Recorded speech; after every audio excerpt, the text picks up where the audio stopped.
on when it's live. If you missed it, you missed You it. missed it. I remember being able to set the day I figured out how to set my VCR to record shows that would record when I was not there. This was before, of course, we had PVR, as it was known. Is it still called PVR today? That feature where you can preset on your DSTV decoder, but to be able to pre-record on a VCR, oh, I tell you, those were the days, my friends. Let's walk the talk. 702.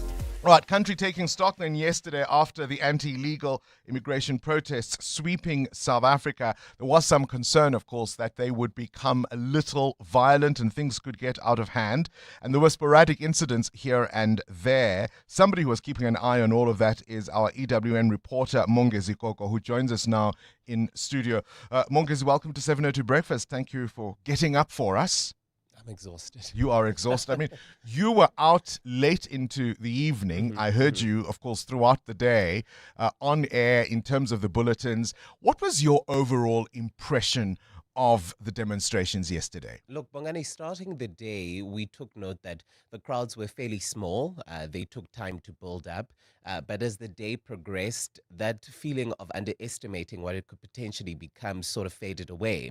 We then saw a crowd in the CBD grow to a number of about 10,000 people partaking in this. And despite the deployment of the over 13,000 SAPS members, the 2,000 traffic wardens, this seemed to overwhelm police. And I'll give you just one distinct example. This is when I was in the CBD going from Braamfontein, Hillbrow, and into Yeovil. We saw that police were in the front and the rear of this main group of protesters within the CBD. However, they didn't have control of the cracks in the center of this huge crowd. And this is where we saw isolated but very significant confrontations between the people the crowd deemed undocumented living in the flats leading up to their destination, and they then started hurling rocks towards the crowd, and this angered the protesters. I heard you yesterday talking to John Perlman saying, in fact, people's homes in some of those flats were stoned. Their windows were broken and shattered, and injuries were sustained. We then started learning what prompted that. Did they just?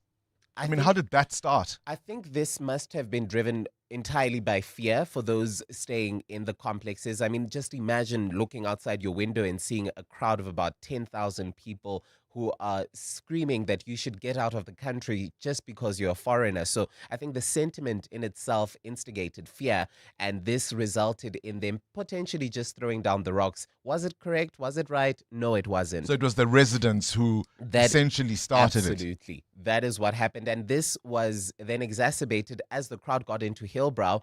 There was another confrontation where 3 suspects opened fire at the protesters, at South African protesters. Unfortunately, 2 people sustained injuries. A 17-year-old was among one of those who sustained these injuries. This resulted in the deployment of the SANDF. So we had not seen the SANDF throughout the day.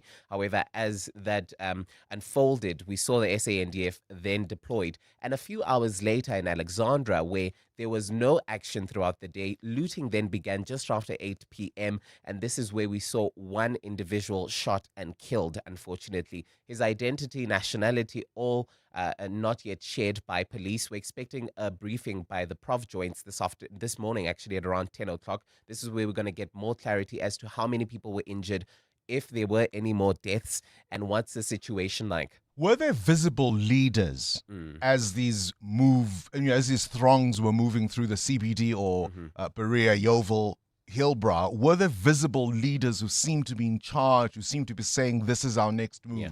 Unfortunately, that ended much earlier in the day. We did see them towards the conclusion of the main protest, but because of the various splinter groups that started forming, it became difficult for the leaders to take control of this. As you'd imagine, there was a splinter group of about 2,000 people, one of 1,000 people, 500, all going to various parts of the Johannesburg CBD. So taking control of that crowd is quite a difficult task. And again, people are carrying weapons, knopkiris, spears, sticks. And nothing happened to them, which is also very concerning considering the directive given by Feroz Kachalia when he briefed members of the media and the public last week, indicating that there should be no wielding of these traditional weapons because that is an offense that could get you arrested, but no arrests were effected regarding that. Just maybe what might be an arbitrary question. I mean, if you're going to be out for a full day in the heat, in the hot sun, you might need refreshments. Did you get a sense that these people were being fed, they were given something to drink, something to eat? And how did that all work out? I can give you one actual example that we have for the listener. They can see this on EWN TV on YouTube. This is where you'd see the protesters then go inside a butchery. They open the doors and they help themselves to water and refreshments. So that is just one actual example that I can give. Where that was we this? witnessed. This is in the Hillbrow CBD. And the police were there. Correct. Sure, you can do that. No one got arrested. Do what you want. It's all yours. The land of milk and honey, indeed. Mongezikoko, I appreciate your reporting. No doubt we'll get more details of some of the information that will be forthcoming from authorities throughout the day. Breakfast with Bongani Bingwa On 702. Let's walk the talk. 18 after 6 o'clock. Mateo Kharipe, you've got a question of your own. Yeah, I want to know this morning from you and the 702 landers, what's that thing you're really good at or you really do well that you wish you could charge a premium for? Giving advice. Okay. Life, relationship. So much pressure. Doesn't all work out for me. Hosting dinner parties. Yes, I can attest to this. Oh, the advice thing is not make sure I can you're- also attest to the man, hosting. Come on. Bongani is really a good host. I can attest to that. Yeah. That's why Unje. You just listen to me. Amu, the one thing you do well?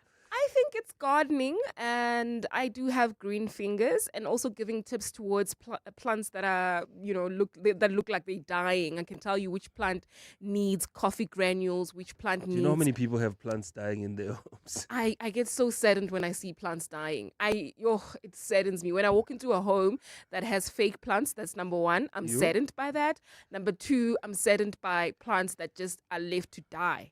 I'm this year's old, and I've never once sprinkled coffee on any plant. You must come over more often, Amu.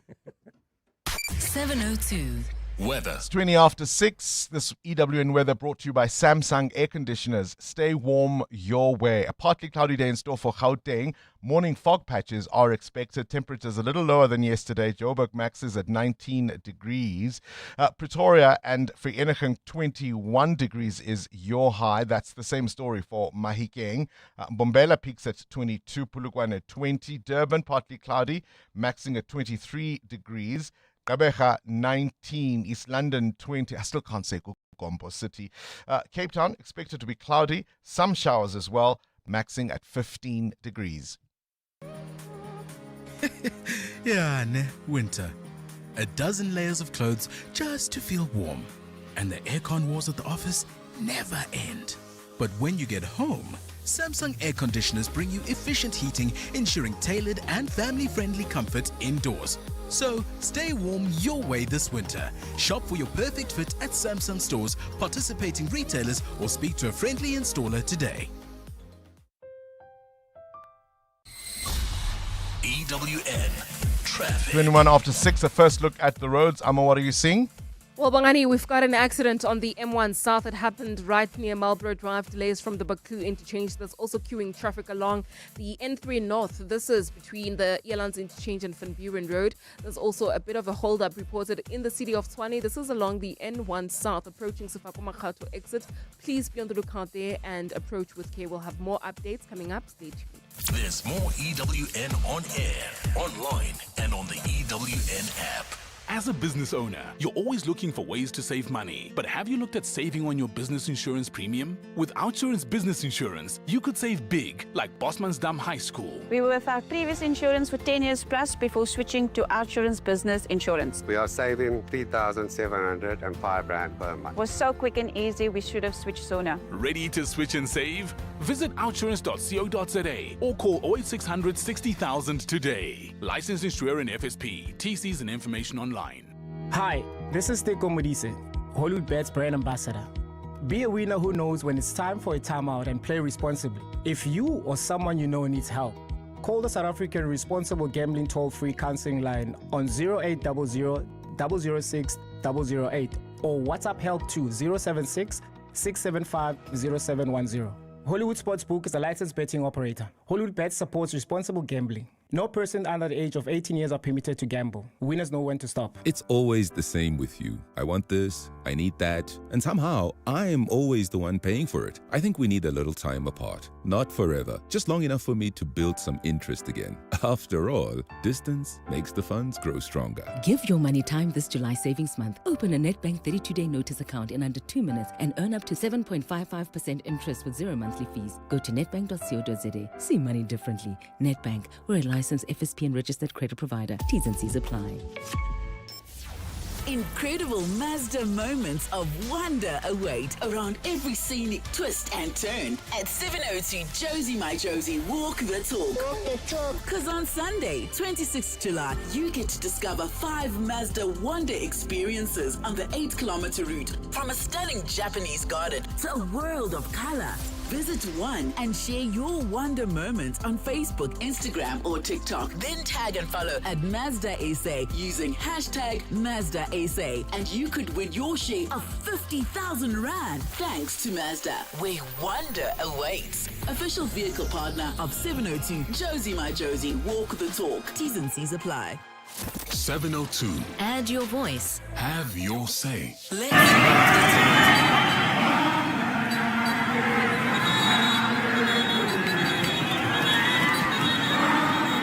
It's not over. You've got 6 months. That is, of course, part of the crowd marching yesterday as many showed up around the country in various cities protesting the presence of what they say are undocumented foreign nationals. One of the leaders of the movement saying that every Thursday for the next 6 months we are marching until they are gone. That was the demand. And you can hear there even from the audio, the menacing crowd with spears and sticks and knupkiris, many of them in traditional Zulu attire, and of course the yells of Zulu, Zulu, Zulu. Good morning, Bongani and the team. Thank you for your analysis of yesterday's marches across the country. I would like to disagree with you that yesterday was peaceful. Those people that we just mentioned now, they should face the law the very same way that we are confronted with criminals in our communities every day. Simon Boxback. Start your day with Bongani Bingwa on 702. Let's walk the talk. 25 after 6, things you need to know at this hour. We spoke about the Administrative Adjudication of Road Traffic Offences Act. This is the AUTO system. That's now going to be rolled out to 60 more municipalities from today. The Gauteng High Court dismissing an urgent bid by SALGA, this is the South African Local Government Association, to stop it. So the idea is to replace the old court process for traffic fines with an administrative model using infringement notices and tougher penalties for repeat offenders. The demerit point system is not yet effective. It is going to be following in a later phase. He says if we held elections today, he would win. Former President Jacob Zuma was in India this week visiting an old friend or two. It's raised political eyebrows because he was photographed at a Hindu temple alongside A.J. Gupta, a central figure in South Africa's state capture allegations. And he was also with South Africa's High Commissioner to India, Anil Suklal. Zuma telling media gathered there that he had come to visit his brother and his friend, and he feels politically strengthened after he was blessed at this temple. So a very unrepentant Jacob Zuma on that score. Well, the cabinet has been reset within the Government of National Unity. President Ramaphosa announcing a reshuffle following that request from the Democratic Alliance. So John Steenhuisen moves from agriculture to becoming Deputy Minister of Trade, Industry and Competition. It's a demotion. There's no way else to describe it. Willem Oukamp takes over as Minister of Agriculture. David Mania is now Minister of Forestry, Fisheries and Environment. And those changes, of course, follow a request by DA leader Jordan Hill Lewis earlier this month. Notably, Dinapule, remember we told you about her just a couple of weeks ago when the ANC Women's League were proposing her as the new Minister of Social Development. Why was she fired as a minister in 2013? For lying. She is replacing somebody who's just been fired for lying. But it seems, South Africa, you can lie and people will forget about it. So what would your life be without Spotify, without AirPods, without podcasts? It all started on this day in 1979, Sony launching the Walkman in Japan, changing music forever. For the first time, people could carry their favorite songs in their pocket and listen anywhere. More than 100 million Walkmans were sold, and that's, of course, what laid the foundation for the iPod, smartphones, and the way we consume music today. So what's that piece of old technology that you really coveted, particularly as a youngster, that you miss, and that you just think, why don't people get how wonderful this was? For me, of course, it was the Sony Walkman. And born on this day, she became the most photographed woman in the world, certainly the most famous. Princess Diana, born on this day in 1961. 702.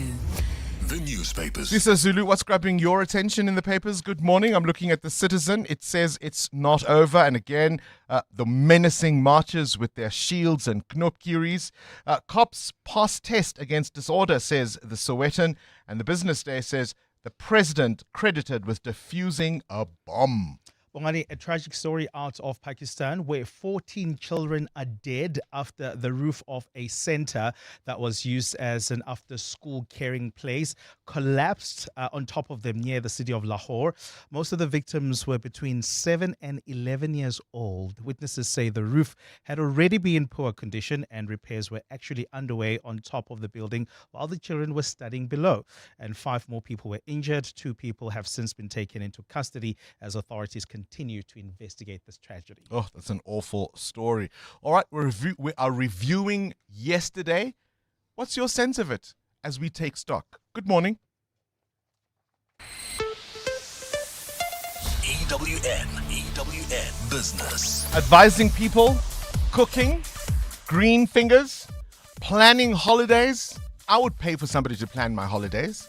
Yeah, it's not an easy thing to do. Muteo wants to know, what's that one thing you do really well, you actually wish you could charge for? What prompts the question? Well, Bongani, with the key Strait of Hormuz now open, Iran has wasted no time to cash in on the oil stocks. Tehran has exported more than 40 million barrels of crude oil since the U.S. removed its naval blockade of Iranian ports and is now selling oil at prices roughly 20% higher than before the war. Now, the U.S. and Iran signed a memorandum of understanding last month to end nearly 4 months of war and reopen the Strait of Hormuz and set up 60 days of negotiations to work out a permanent peace deal. Now, Iran's parliament speaker and chief negotiator Mohammad Bagher Ghalibaf says since the day the naval blockade was lifted, the oil producer has exported more than 40 million barrels of oil. Iran had been unable to export a single barrel during the roughly 2-month blockade that preceded the peace accord. Now, before the war, Iran generated approximately $45.3 billion in oil export revenues a year. Tanker traffic firm tankertrackers.com said that it estimated Iran had exported as much as 50 million barrels of crude oil since the U.S. lifted its naval blockade on the country's energy exports 2 weeks ago. The firm uses satellite imagery, shoreside photography, and real-time automatic identification systems to monitor vessel movement. Now, Brent crude traded nearly $73 a barrel yesterday, down almost 40% from the world's peak of $118 in April. Now, Iran is perhaps making up for lost time. Its crude sold at a discount of $10 to $15 a barrel below the Brent price before the war to compensate buyers for sanction risk, but now they completely taking advantage of the situation. Balls to the wall, as they should. I mean, who wouldn't? Where's the market? Well, the markets were up marginally yesterday. JSE just 40 points up. The rand at this morning, 16 rand 42 against the US dollar, and some weakness at 18 rand 73 against the euro and 21 rand 73 cents against the British pound. Price of gold is also lower this morning, $3,974 an ounce, is down more than 0.5%, while platinum is down 1% at $1,541. Brent crude at $73 a barrel. More business after 7. Gone. Swisa Zulu, good morning. Thanks, Bongani. Good morning. A temporary shelter that was used to house undocumented Malawian nationals in Pietermaritzburg has been shut after they were transported out of KwaZulu-Natal. The mayor's walk site was used as an additional location for an overflow of Malawians who camped at the Sherwood Community Hall in Durban last month, waiting to be repatriated. Here's Head of Immigration Enforcement at Home Affairs, Stephen Van Niel. The men that we are taking from here, we take to court in town. And what it then helps us with is that they do not have children around them. So we're trying to assist the female more here at Sherwood and have that. So when the men are done in court in Durban, we need to move them out. Leaders of anti-illegal immigrant marches in Soweto have called for a commission of inquiry into the selling of South African identity documents. Hundreds marched for 5 kilometers in the streets of Soweto, singing and chanting that illegal immigrants should leave the country. The group brought parts of the township to a standstill, marching to the Civic Centre, where they handed over a memorandum. United South Africa's Musa Hlongwa insists the demands are nothing new or extraordinary from government's list of duties. A commission of inquiry into selling of South African identity documents, passports and citizenship, immediate forensic lifestyle audits, that is vetting of all Home Affairs officials, strong disciplinary and criminal action against corrupt officials. South Africa's labour market shed 120,000 jobs between March 2024 and March this year. The latest Stats SA survey released yesterday shows a 1.1% decline. It says jobs were lost across several sectors of the economy. Camry Clark reports. The Stats SA survey shows full-time employment declined by 48,000 jobs between March 2025 and March 2026, while part-time employment fell by 73,000 jobs. Statistician Matlapane Masupye says gross earnings also declined between December and March. This was due to decreases in the following industries: manufacturing, community services, trade, construction, electricity, and transport. Economist Yanni Rousseau says the job losses stem from poor economic policy. Camry Clark, Eyewitness News. And US President Donald Trump has recorded around $1.2 billion in income from his family's cryptocurrency activities during his first year back in office. The figures yesterday were revealed after the release of his financial disclosures. According to the 927-page document released by the U.S. Office of Government Ethics, Trump received nearly $550 million from his ties to start up World Liberty Financial last year. World Liberty Financial was co-founded in September 2024 by Trump's sons and the son of Trump's Middle East Special Envoy Steve Witkoff. The White House has rejected any ethical concerns. A partly cloudy day in store for Gauteng today. The temperatures are at lows of 6 and 7 degrees, peaking at highs between 19 and 21. And in the traffic, we've got an accident on the N1 South. This is in the city of Tshwane. It happened right after the Proof Plus interchange at this moment is causing delays coming out of Sefako-Makgato exit. Please do expect heavy traffic volumes there, or try to use the N14 South towards areas like Centurion. While traveling in Germiston, queuing traffic on the N3 North between the Elands interchange and Van Buren Road. The top story this hour: a temporary shelter that was used to house undocumented Malawian nationals in Pietermaritzburg has been shut. Today, standing out in the job market is more important than ever. Postnet and Huru are here to help you succeed. Did you know that many organizations require a criminal record check before hiring? From educators to retailers, drivers to lawyers and more, Postnet has you covered. From just 335 Rand, add a Huru criminal record check to your CV and stand out from the crowd. Visit your nearest Postnet today. Postnet, helping you succeed. The Lotto jackpot could make all your dreams come true because tonight you have a chance to win over 13.5 million rand in a total Lotto estimated jackpot. That is life-changing money that could be yours. You can catch the draw live tonight, 9 p.m. on ETV and SABC. You could become South Africa's next multi-millionaire. The National Lottery. More players, more chances, more millions. Players must be 18 years or older. Play responsibly. The National Lottery is officially operated by Sizekaya. Your next transaction could win you a brand new Mazda 2. As proud partners of 702's Walk the Talk, Absa and Mazda are putting Josie in the driver's seat. Download, register and transact on the Absa banking app between 26 June and 20 July 2026 to qualify. The winners will be announced on race day. Absa is an authorized financial services and registered credit provider. Competition terms and conditions and minimum spend apply. Coming up in the next hour, What's the Question? Brought to you by Outsurance. 3,000 Rand is what we're giving away. First, for an answer, any fact that you've heard on the show that piqued your interest, WhatsApp us your name and that fact to 072 702 1702. Then someone else will then send us a question that will lead us to that answer, and they will win 2,000 Rand for their troubles. Now, you stand a better chance of being selected to give us today's answer if you've SMS'd out to Outsurance and got yourself a quote. So do it now. SMS out to 45142 and you could save on your car insurance. 702. WhatsApp Bongani on 072 702 1702. Breakfast team. So Bongani, you know, at some point we need to look at these countries of origin of all these people that are leaving, right? That we are saying mabahambe. Number one, the lack of urgency. So the Zimbabwean government, the Malawian government, and all the other governments, they're pretty quiet. So there's no rush. It feels like South Africa is carrying the weight of trying to get their countrymen and women back home. But there's no urgency and rush from them. You know, they're just taking it, okay, we'll welcome you back, and then what? Number two, a plan of action. For your people to come to a country and be willing to live in dire situations should tell you something. If they are willing to face the consequences, they're willing to face abuse, they're willing to face crime, they're willing to live in horrendous conditions. What are you doing as a country to ensure that they don't come back to South Africa? You have to reflect, but we're not getting that plan of action. Morning, Bongani. It's Papaya from Indonesia. Bro, why are you saying it as if it is a competition between March and March, or those people who are marching in the government or the police? This is not a competition, Baba.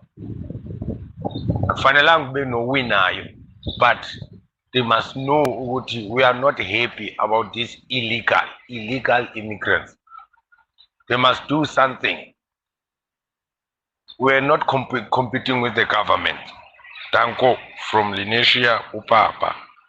Well, we'll be talking about that with Utuma Kubule just shortly. He is, of course, the economist who's going to explain exactly what the impact of foreign migrants are, or typically are, to any country, never mind just this one.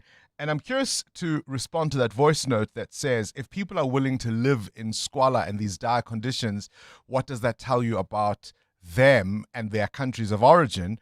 I wonder if you're able to reflect on what it tells you, right? They'll rather put up with all of that than return to their countries of origin. So how desperate must they be to stay here in South Africa that they'll put up with all the things you've listed as reasons to go back? And as far as these governments are concerned, wasn't it interesting when it emerged that the Malawian president has been in South Africa? Apparently, well, it was billed as a private visit, but it's now understood he was here for medical treatment. He's been here since the 12th of June. How many Malawians have been stranded in Pietermaritzburg, in Durban, even in Pretoria?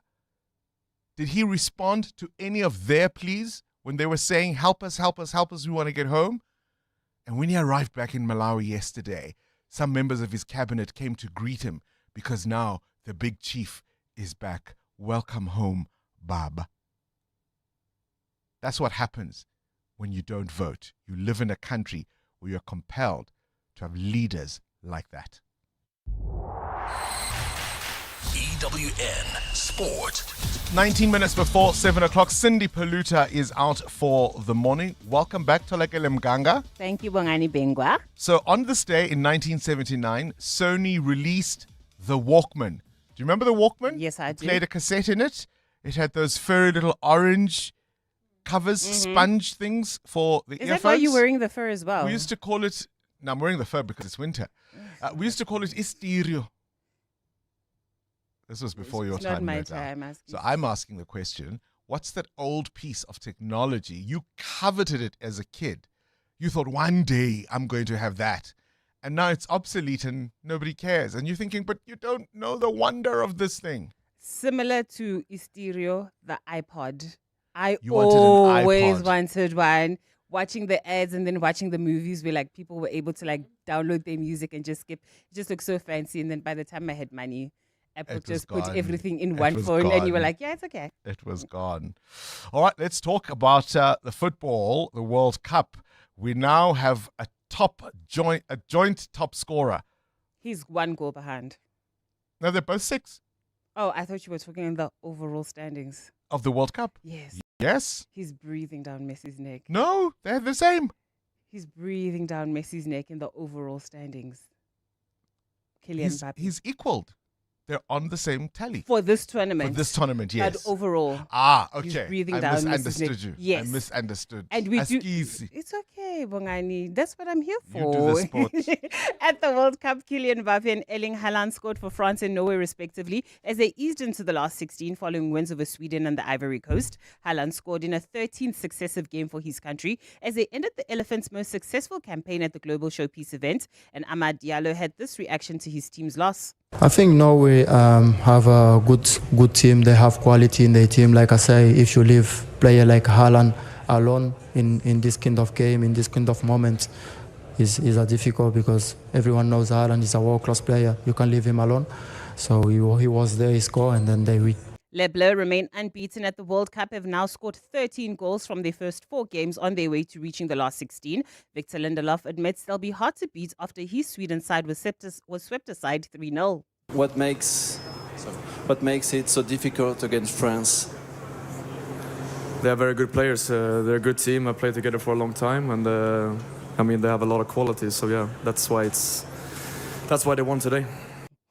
Co-host Mexico are also through to the next round following a 2-0 win over Ecuador. That game was delayed by an hour due to adverse weather conditions, including lightning risk in the area around the Estadio Azteca. Switching over to tennis, where Iga Swiatek, Elena Rybakina and Alex Zverev are some of the names who've advanced to the second round at Wimbledon, while Ben Shelton and Serena Williams exited after first-round defeats. Wildcard Williams turned down the chance to speak to the media following her return to SW19, which ended in a 6-3, 6-7 and 6-3 defeat to Australian Maya Joint. The stadium's pretty much what I expected. A full stadium and very loud. But, they also cheered a lot for me, which didn't think they were going to do as much as they did. So that was a nice surprise. But the atmosphere was amazing. I mean, I don't know the last time I played in such a full stadium. So that was amazing. And yeah, stepping out on court with Serena was something I never thought I'd get to do. I don't think I've quite processed it yet, but yeah. Well done to the Ginger Ninja. I would have thought she'd be intimidated. Probably the first time she's played at centre court. Yes, it was her biggest game. Serena, I think this is just a fun little thing for her. For everybody else, it's like the chance Listen, to that have that on second your set, CV. that second set, we were all hoping. The knees are not the same. She's still the goat, though. Kind of where's Cindy? Oh my gosh, Bongani, how mean. Australia beat the West Indies by 8 wickets to advance to the final of the T20 World Cup, and who they'll face will be revealed after Thursday's semi-final. That one is between the Proteas women and England at Lord's. Marazan Cup admits that South Africa have yet to play their best cricket at the tournament, where they're targeting a 3rd consecutive final appearance. I'm always scared if you have everything just goes your way and you just smash everyone. I'm more afraid of that actually than reaching the semi-finals the way we've played. We know we've not been at our best, and we can openly say that. But the hard work didn't stop. We've still been working hard, and like I said, we can just keep on doing the right things, and hopefully a good performance is just around the corner.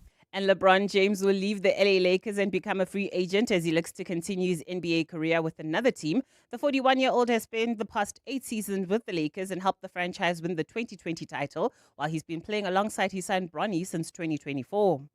Tholakele Mganga, Eyewitness News Sport. In life's most challenging moments of loss, compassion can be your greatest comfort. You shouldn't have to face the financial burden of losing a loved one by yourself. Rest assured, Clientele's funeral plans pay out cash within 24 hours. You can cover up to 13 family members on one plan, ensuring all your loved ones are taken care of, and 3 children are covered at no additional cost. With Clientele, you're not just buying a plan, you're also buying peace of mind. When the time comes, you will need to make important calls with your 200 Rand airtime you will receive when you claim. Plans offer double accidental death cover, as well as transport, grocery, and unveiling benefits. Apply today. It's easy. There are no medical examinations and no paperwork. SMS funeral to 31586. That's 31586. Clientele Life is an authorized FSP and licensed life insurer. T's and C's online. Standard rates apply. Score big with the Checkers XXL Savings Championship with over 150 million Rand in weekly extra savings. Get Jacob's Kroninger Gold Instant Coffee 200 or 230 grams, any 2 for 299 Rand. Clover Butro Full Cream Modified Butter Spread 500 grams, 2 for 159 Rand. And Twin Saver 2-ply white toilet rolls, 24 per pack for 159.99. Valid until 5 July, only at Checkers.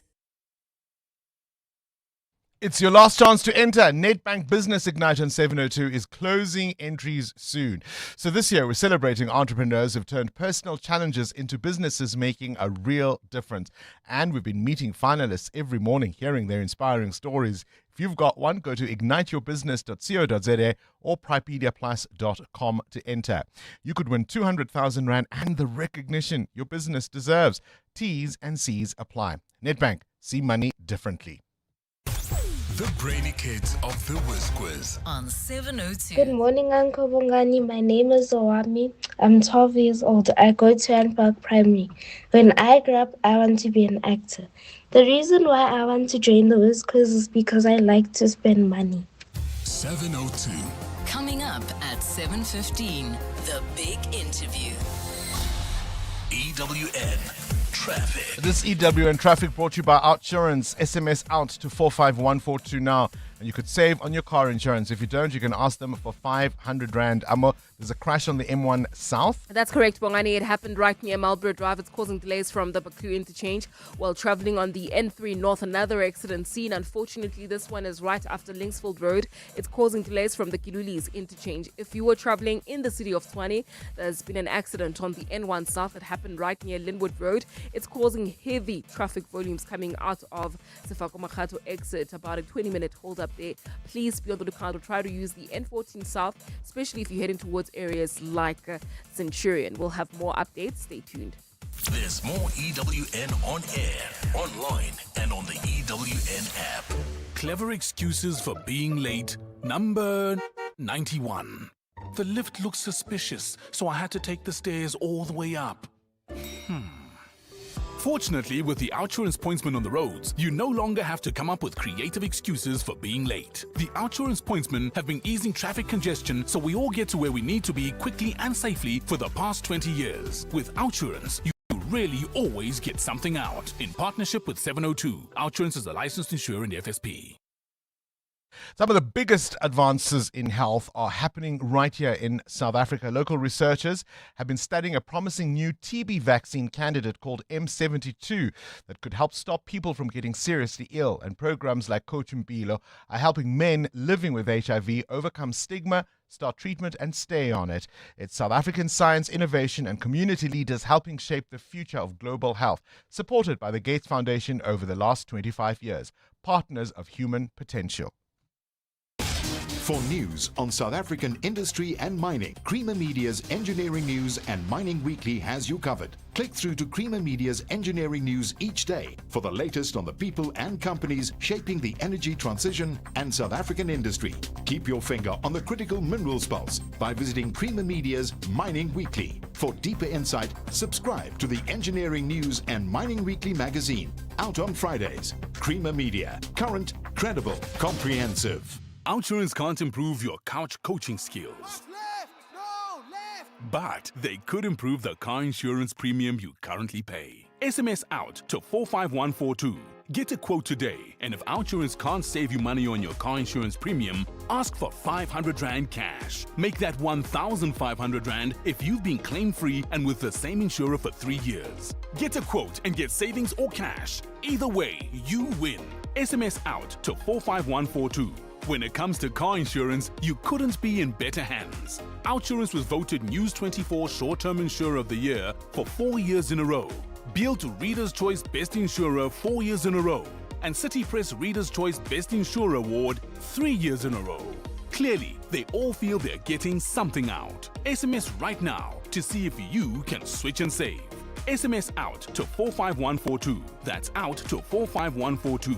Outsurance. Licensed insurer and FSP. T's and C's online. It's the tournament everyone is talking about. And the conversation is right here on 702 K-Talk and EWN.co.za. The Money Show. Weekday evenings at 6. As prices were going up, the agreements were supposed to make it cheaper for industries to use large amounts of power. What was the result? What actually happened in the end? They obviously yield the results that they are expected. Rolani Matobula is Executive Manager for Electricity at NERS. Chris Yellen's been listening to that. To be honest, I could hardly understand a word of it. The Money Show on 702. Let's walk the talk. The Money Show with Stephen Grootes is brought to you by Absa Rewards. Get double cash back depending on your rewards tier when an African team scores and wins at the FIFA World Cup 2026, courtesy of Visa. Use your Absa Visa card at rewards partners on match days to score. Join Absa Rewards on the banking app. Your story matters. Absa is an authorized FSP and a registered credit provider. T's and C's apply. Who is the whizziest of them all? It's the Whiz Quiz. Up next, some sharp questions raised by the independent economist Duma Gubule. But before that, let's play with 12-year-old Owami, who wants to be an actor a little later on in life, goes to Rand Park Primary. Owami, good morning. What's your favorite TV show? Good morning. My favorite TV show is comedy. Comedy, that's your type of TV. All right, let's see if you can laugh all the way to the bank. KG, start the clock. What's the season that comes after winter? Autumn. Spring. What is 25 plus 25? 25 plus 25 is 50. Correct. Which fast food restaurant serves Happy Meals? McDonald's. Correct. True or false? Cyril Ramaphosa is the Deputy President of South Africa. False. Correct. What is a group of lions that live together called? A pride. Correct. True or false? Nemo from the Disney movie Finding Nemo is a clownfish. True. Correct. What sport does Riley Norton play for South Africa? Does he play rugby or soccer? Rugby. Correct. In which province is South Africa's northernmost point? Is it Limpopo or the Western Cape? Limpopo. Correct. Water turns into what when it freezes? Ice. Correct. Spell the word soccer. SOCCER. That is correct. Oh, but for that first one, Owami, you would have walked away with 10,000 Rand. Oh my God. Yeah, hey, yeah. But 900 Rand is not a bad sum. It's a tidy sum. Hey? Yes. Yeah, 900 Rand is what you walk away with in today's Whiz Quiz. The Brainy Kids of the Whiz Quiz on 702. 702. The Africa Report. We're counting the cost, of course, of the march that took place in many places around South Africa, demonstrations. The scenes on the streets, I think, tell a much wider story, I suppose, about South Africa and its relationship now with the rest of the continent. The economist Duma Gubule raised some important points in a Business Day piece a couple of days ago, arguing that even if we could, we cannot and would not have mass expulsions. We are signatories to a number of conventions that simply don't allow it. But as an economist, he also would understand the impact of a day of inactivity and no productivity for the economy. Duma, always a pleasure to have you on the show. Thank you for your time. Hi, Bongani. Thanks for the invite. Yeah.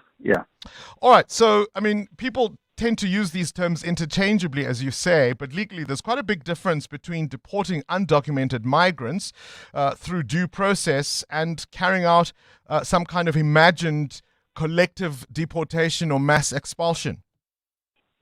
Yes. So mass expulsions are not allowed under international law, under South African law, and there's no way that the government could break the law to implement mass deportations. Yeah, but let's just do a scenario where they did do that. They were stupid enough to do that. Now, would it be effective? And then what I was saying is that the 2017 white paper looked at this thing and they said, no, we have a revolving door syndrome whereby you deport people and they come back the next day or the next week or the next month. So I did a count. We have deported 3.8 million people since 1994. Number two, to illustrate the futility of these deportations. Deportation, sorry, my English failed me. So yeah, is that from 2001 to 2011, we had a 1.2 million increase in deportations. And over the same period, in terms of international migrants, and then over the same period, we deported 1.7 million people. So it's kind of proof of a revolving door. So we can't deport our way out of, get Abahambe is physically impossible. Yeah. I mean, so ultimately, despite the drama and the spears and the knopkiris and the noise, yesterday's demonstrations are essentially a non-starter. Yes, it was. It's actually a mass hallucination of South Africans. It's actually that people believe that so now we've got an excellent statistical agency, StatsSA. So now they say international migrants are between 4 and 5% of the population. They've produced 5 reports since 2022 with so much information about international migration, and people should read those reports before opining about stuff they don't know about. So it's about 4 to 5% of the population. Now, in what universe can you scapegoat 4 to 5% of population for all our problems? It makes no sense. You must go back to school and do maths. The second thing, if all of them left, we're talking about a contribution to the economy, according to the OECD, of about 9% of GDP. So let us remember, Bongani, that the biggest driver of international migration in Southern Africa since the start of the century was the collapse of the Zimbabwean economy, after the land reform process, and then you're going to repeat something like that, 9% of GDP, which is way more than what Zimbabwean agricultural production was at the turn of the century. It would cause a humanitarian crisis in the region, and no responsible person would ever think of doing that. Yeah. Duma, how concerned are you that we are now hearing some of the tone from even ministers in cabinet who are saying, but South Africa can no longer be expected to carry the burden of migrants, really in some ways echoing the language of those who've called for these demonstrations? Okay, so I said we are between 4 and 5% of the population. That does not constitute a crisis. It is just above the world average of 3.6%. Comparative migrant density statistics are Libya 12%, Ivory Coast 9.7%, Malaysia 9%, South Sudan 7.9%, Botswana 4.7%. Migration exists everywhere in the world. So the ANC must not get us to deflect from their mismanagement, the misrule of the ANC over the past 30 years and the last 2 years with their partner, the DA. Yeah. So what I'm saying is that it's a deflection from. We don't have a migration crisis. International migration is a symptom of unbalanced economic development in the region. Now, I've cut and sliced the data every period since 1994 for international migration and jobs. So the short story is that South Africans must calm down and not be ahistoric. People from Lesotho, Mozambique and Malawi have been with us for 150 years. At the turn of the 20th century, 2/3 of the people who worked in the gold mines were from Mozambique.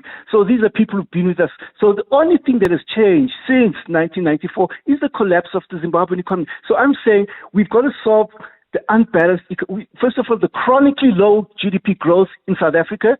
If we had been growing faster and they hadn't mismanaged this economy, we grew by 1.1% for 17 years. I did a scenario, Bongani. If we had grown at 4.4%, the average of the 154 emerging markets over the same period, we would have an unemployment rate of 5.7%, and we wouldn't have 30 million unemployed people, and we wouldn't have these protests. All right, we'll have to leave it there. Duma Kubule, independent economist, says yesterday was nothing more than a mass hallucination. You don't like it when I say it, right? Maybe you like it the way he says it. Up next, we look at one of the largest public service unions about to be deregistered. This is EWN. A tragic start to the day for Limpopo, and anti-illegal immigration campaigners vow to prolong their demonstrations. Good morning, I'm Sfiso Zulu. We start with news just in. A driver of a repatriation bus has died and 11 passengers injured during a crash in Limpopo. It's understood the vehicle was en route to a repatriation site in Musina when it overturned on the N1 overnight. Limpopo Transport Department spokesperson Mashudu Mabata says they believe the driver lost control of the bus due to fatigue. She says the injured victims have been taken to hospital. The driver has been confirmed deceased, while 11 passengers sustained injuries. The injured were transported to Musina Hospital for medical treatment. Emergency services, law enforcement agencies and traffic officials are on the scene, managing the incident and providing necessary assistance. The road remains open to traffic at this stage. Meanwhile, the Home Affairs Office in Musina is expected to remain busy today as thousands of Malawian nationals hope to receive the necessary approval to leave South Africa. More than 8,000 people queued outside the Home Affairs Office yesterday, hoping to receive documents needed to cross the Beitbridge border. Alfara Mushwana has more. The frustrated Malawian nationals were transported from Durban to Musina after being told that they would quickly receive the documents needed to leave South Africa. But with a limited number of immigration officials processing applications at the Home Affairs Office, it has taken much longer than expected. Police Deputy Minister Pauli Bushielo says government is doing its best to ensure their smooth departure. No. We are here to make sure that those who are leaving the country, both illegal and undocumented, they live here in a humane manner. If you can see, we've taken them to the showground. They're getting their food there, the water and food from the gift of the givers and other people. More buses transporting Malawian nationals from Durban are expected to arrive this morning. Alfa Ramshwana, Eyewitness News, Musina in Limpopo. Most of the Malawians came from Durban to escape the 30 June demonstrations against undocumented foreign nationals. And as the country takes stock of yesterday's activities, March and March founder Jacinta Ngobese Zuma says the movement will demonstrate every Thursday for the next 6 months until government heeds the call to address illegal immigration. Ngobese Zuma led the Durban leg of the march yesterday against undocumented foreign nationals. This is not xenophobia, and it is not ethnic mobilization. It is a fight for social well-being of South Africa in particular and Africa in general. While many demonstrations were peaceful, some turned violent. Residents in Germiston have been left shocked and fearful after people vandalized homes there yesterday. The crowd in Delville yesterday forced its way into several properties in search of foreign nationals. Demakaso Leshuru has more. At one property, protesters entered the yard before being driven back by security officers using shamboks as they assisted police. One of the hardest hit properties, where rooms were allegedly rented to foreign nationals, was left severely damaged. Doors were broken down, rooms were ransacked, and expensive shoes were allegedly stolen during the chaos. One homeowner says she was called away from work after demonstrators tried to force open her gate. Then electric fence, my security stop. Another says they've been left traumatized. They came in, they vandalized the gate, they went rooms to rooms, they started searching, taking our phones. They even took my sister, she was bathing in the shower. They took her out of the shower while she was naked. Several people have been arrested in connection with the violence, including foreign nationals, while others were injured after police fired rubber bullets to disperse the crowd. Timakazo Leshoro, Eyewitness News. And in other stories, MK Party MP Vusi Shongwe has questioned how a wealthy man like crime intelligence boss Feroz Khan is still in the police's top structures. Shongwe has also accused Khan and his associates of attempting to bribe him by offering a security contract and 10 million rand. Shongwe made the revelations yesterday during his testimony at the Madlanga Commission. Babalon Denze reports. EFF leader Julius Malema's alleged links to crime intelligence boss Feroz Khan were under the spotlight during yesterday's testimony at the Madlanga Commission. MKP member Vusi Shongwe told the commission that Malema was instrumental in preventing the committee from calling Khan to give evidence before the parliamentary inquiry. Shongwe also questioned why Khan was so invested in leading crime intelligence with his reported wealth.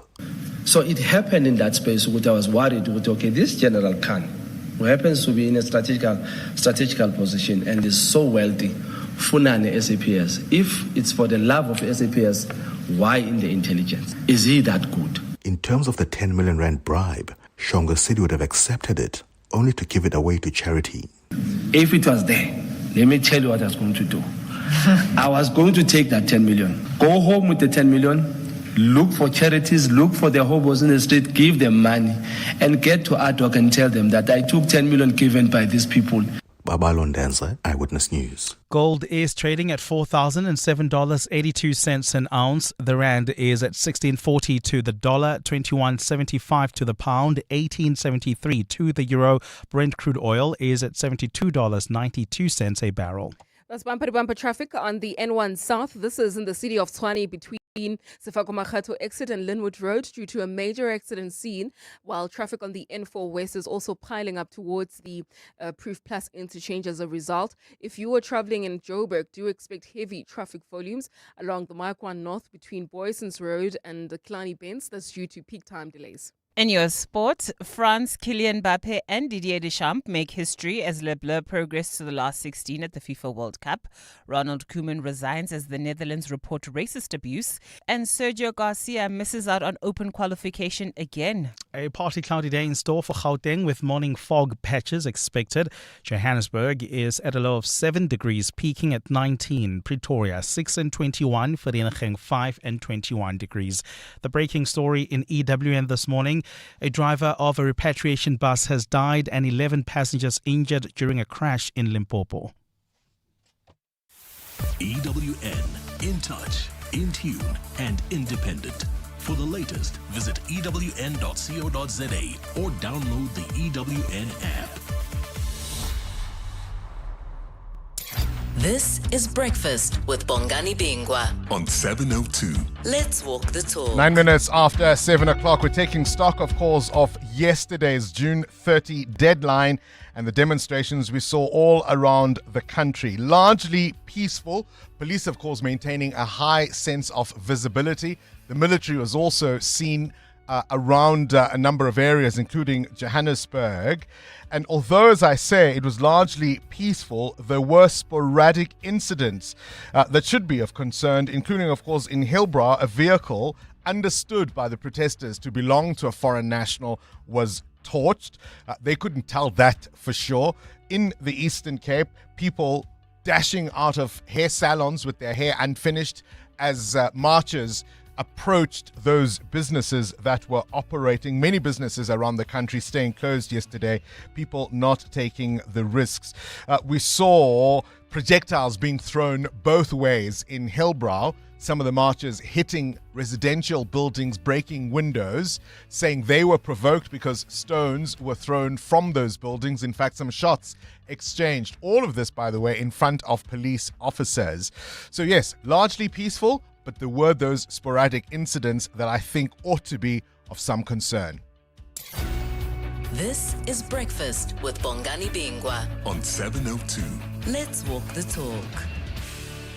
Good morning, Bongani. I don't agree with Duma when he's saying that we've got 4 to 5% of immigrants in our country. And he's basing this on what Status SA has said. Remember, Status SA was on a show and they said that they rely on what the people are telling them. If they ask you are a South African, if you say yes, they put yes, because that is what you are saying. So I believe, Bongani, and from my uneducated research, I believe that we've got more than 4 to 5% of immigrants in our country. It's bigger than that. And instead of say the information they're giving us, they rely on what people are telling them. Thank you, Abraham Shoshanguve. Guess that you bring as an independent analyst, it's like you pick them to drive a certain narrative. This person says South Africans must go to school. Yes. We are talking. He keeps talking about migration. We are talking about illegal migration. He's telling us about 5%, and you are not correcting him. He keeps saying migration. We don't have a problem with migration, but this must be legal. And he keeps yapping and yapping. Yes. Hey, these so-called educated people. Bongani Bingwa, good morning. Good morning, and enjoy your comfort in your ivory tower. You just like the ANC, you have lost total sanity with the reality on the ground. Enjoy yourself whilst you are in your ivory tower. You have lost touch with reality, Bongani. You have lost touch. Well, you can say that, and you're welcome to your views. I mean, what's the talk show host if you don't disagree with him or her every now and again? Duma Gqubule has crunched the numbers. And whilst you might say, for example, that you dispute the numbers that Stats SA give us because, you know, you're a fantastic statistician. You've got better methods of data collection. And by the way, the questionnaire, the survey is yet one of the ways in which they get that information. There are other ways for them to collate data that then gets them to determination. You don't seem to quibble very much with Duma Gqubule's argument that migrants and foreigners contribute at least 9% to this country's GDP, and that if you were to wish that away, that would definitely have an impact on South Africans who remain. Nobody seems to be quibbling with that. Ultimately, there are issues of concern, and I've said that consistently. But the biggest thing we need to look at are the people who are getting away, because the focus is on migrants. The focus is on those who are undocumented. Why are they undocumented? Who was supposed to make sure that the people are documented? Isn't it those who are in charge? Instead, we are now hearing ministers in President Ramaphosa's cabinet joining the bandwagon. Minister Khumbudzo Ntshavheni, for example, yesterday talking about how we cannot carry the burden of others indefinitely, not at all looking at the own goals of the government she's a part of.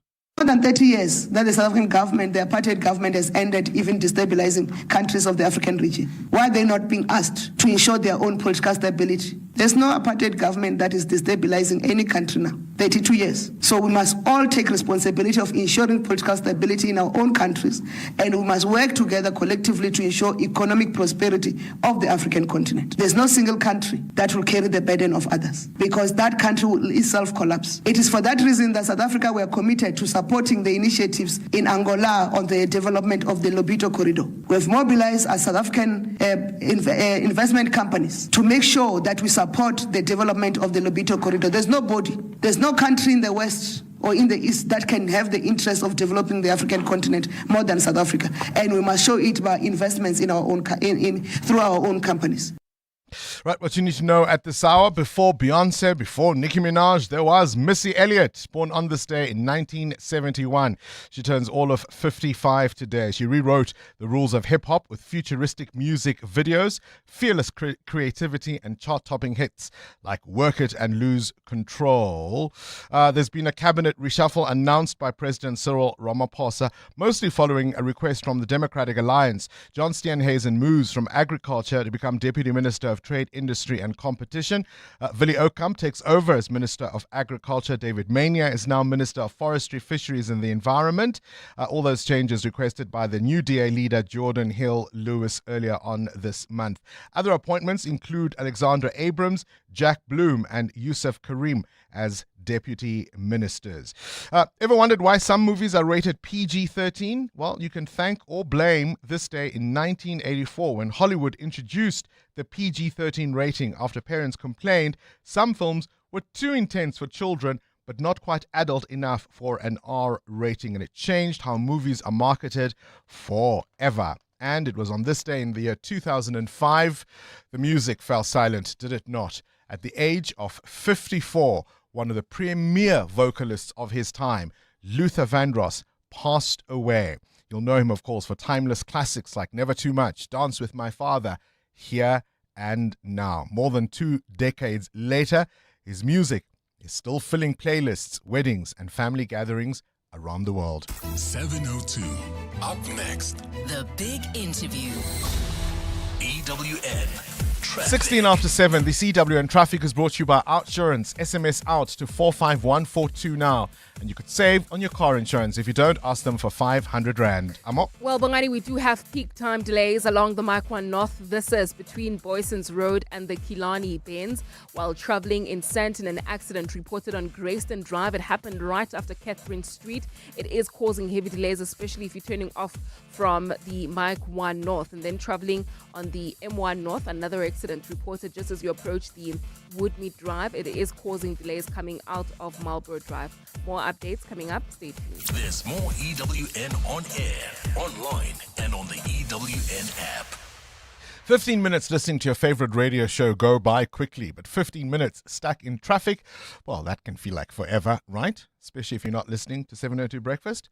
Thankfully, the Outsurance Pointsmen are here to save the day. These are heroes in green and purple who ease congestion, and they've done it for 20 years, helping everyone get to where they need to be quickly and safely. It's just another way you always get something out, in proud partnership with 702. Outsurance is a licensed insurer and FSP. 702.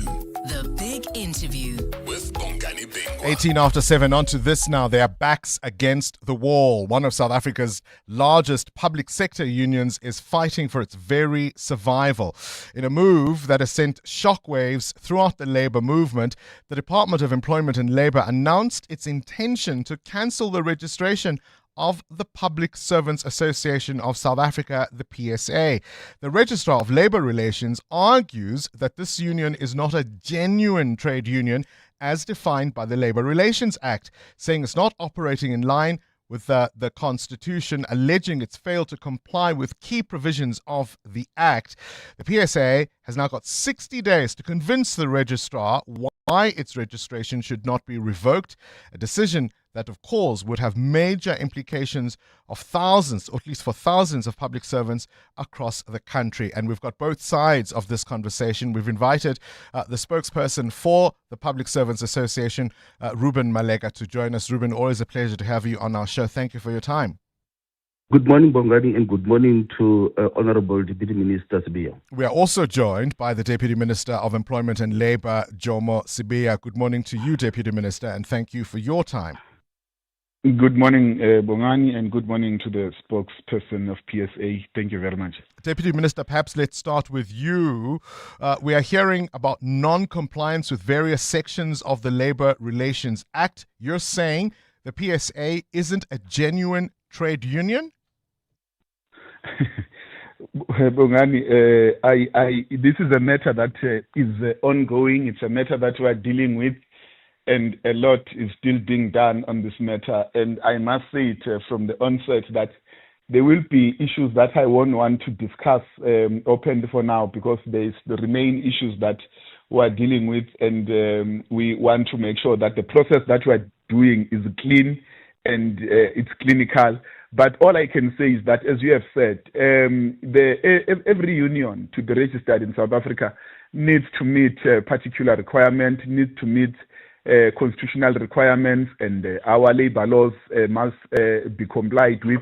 So if a union is no longer complying with some of the sections, whether it's Labour Relations Act and some of its sections, then it becomes a problem. So every union in general, whether it's PSA or any other union, for PSA, again, it's fundamental and important that it meets all the requirements of the Constitution and the Act itself. So currently we are dealing with that matter, and we believe that that matter will be resolved because we've got a responsibility as the department to make sure that all unions are held accountable, but all unions do meet the requirements that are on the Act itself. So that's the matter that we are handling. I mean, I understand there may well be some sensitivities here to still be ironed out, as you say, but I'd imagine there are many public servants who are listening to us right now who are concerned about what they are hearing. And just to be clear, of course, the sections you mention are quite specific. Section 98 is about accounting records and audits. It's about the duty to keep records, Section 99, and to provide information to the registrar. Are you saying that the PSA's books are opaque and you don't quite know what's on them? No, Bongani, there are gaps that you are picking up. There are gaps that you are picking up, and that's why we're giving PSA 60 days to say, please clarify to us, give us information here, make us understand what is happening here. We're giving this 60 days because we are still convinced that maybe PSA is going to close those gaps. There are gaps, there are issues. We believe that... Give us a sense of what you mean, Deputy Minister. I mean, is it financial reporting? Is it membership issues? It's both. It's both some financial gaps and also the membership issues. So that's why I'm saying, because we have given PSA 60 days, we believe PSA will be able to give us the sense of what is happening and give us documents, because audit issues are clear. Audit issues, we must give us evidence. They are based on evidence. If the evidence is not there, then that's a problem. So that's the big issue currently. What happens if they're not able to do this in 60 days? Then it's a problem. The law must take its course, and it means PSA will have to cease to exist, because if they are not meeting the requirements of the Act, then they, as you have said, they don't become a legitimate union. The biggest red flag you can wave. I must tell you, ours is just to effect the law. Are you there, Deputy Minister? Deputy Minister, are you there? Right, I think we're losing the connection there. But there we go. There we go. So just bear with me, and I know you may feel that I'm laboring the point here, but I don't know, if I'm an official in the Department of Education, if I'm an administrative clerk in the Department of Correctional Services, there are many people who have obviously relied on the union to represent them.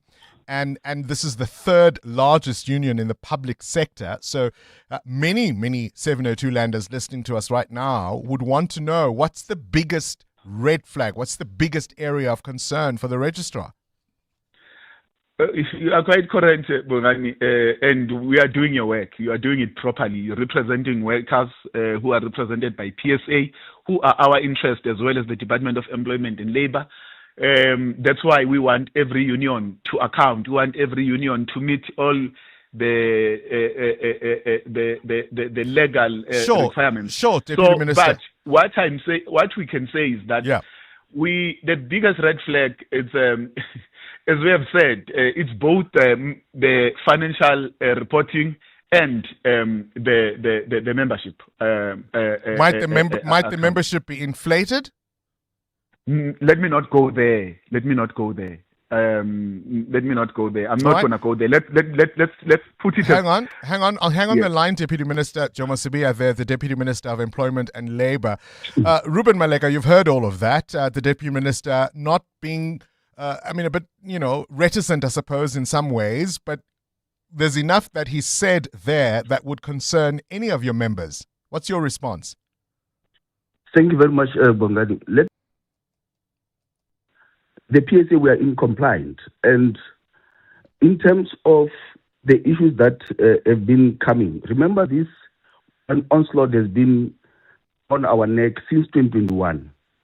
The main issue here that has been complained about is that our financial reporting, the only thing that we also concede is that it says our financial reporting is in terms of the Companies Act. Remember, the PSA is one of the oldest trade unions. We are 106 years. In 1942, we were registered as a company. And still that time, then up until today. So there was a court action by the registrar, which the Labour Appeal Court said that PSA look, we understand you are a genuine trade union since you have been registered as a union since 1993. However, your financial reporting is incorrect because it does not refer to the Labour Relations Act as required by Section 95. And your membership auditing submitted also says that is in terms of the Companies Act.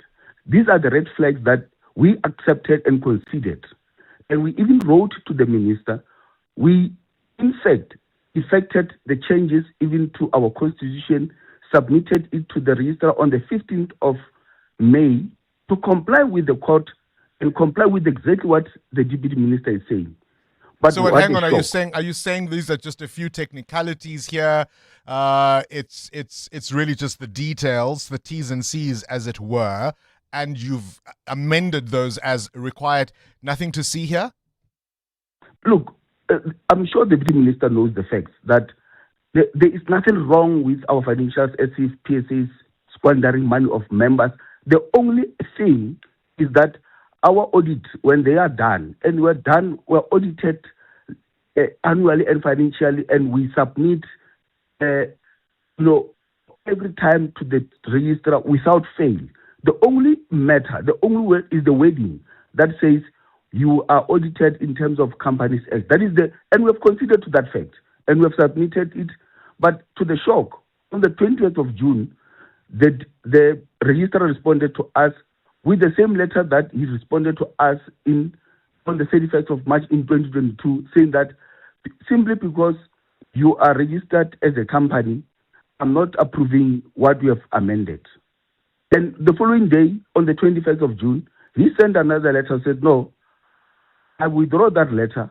I'm saying now that the reason why I'm not amending your constitution is because you have a board of directors. Ruben, bottom line, do you meet all the requirements that you're obliged to in terms of how you are registered as a union in South Africa, yes or no?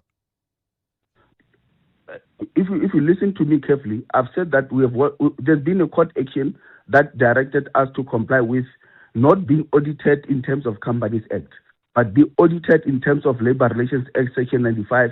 We have submitted so, but because and that is one thing that I must clarify to you.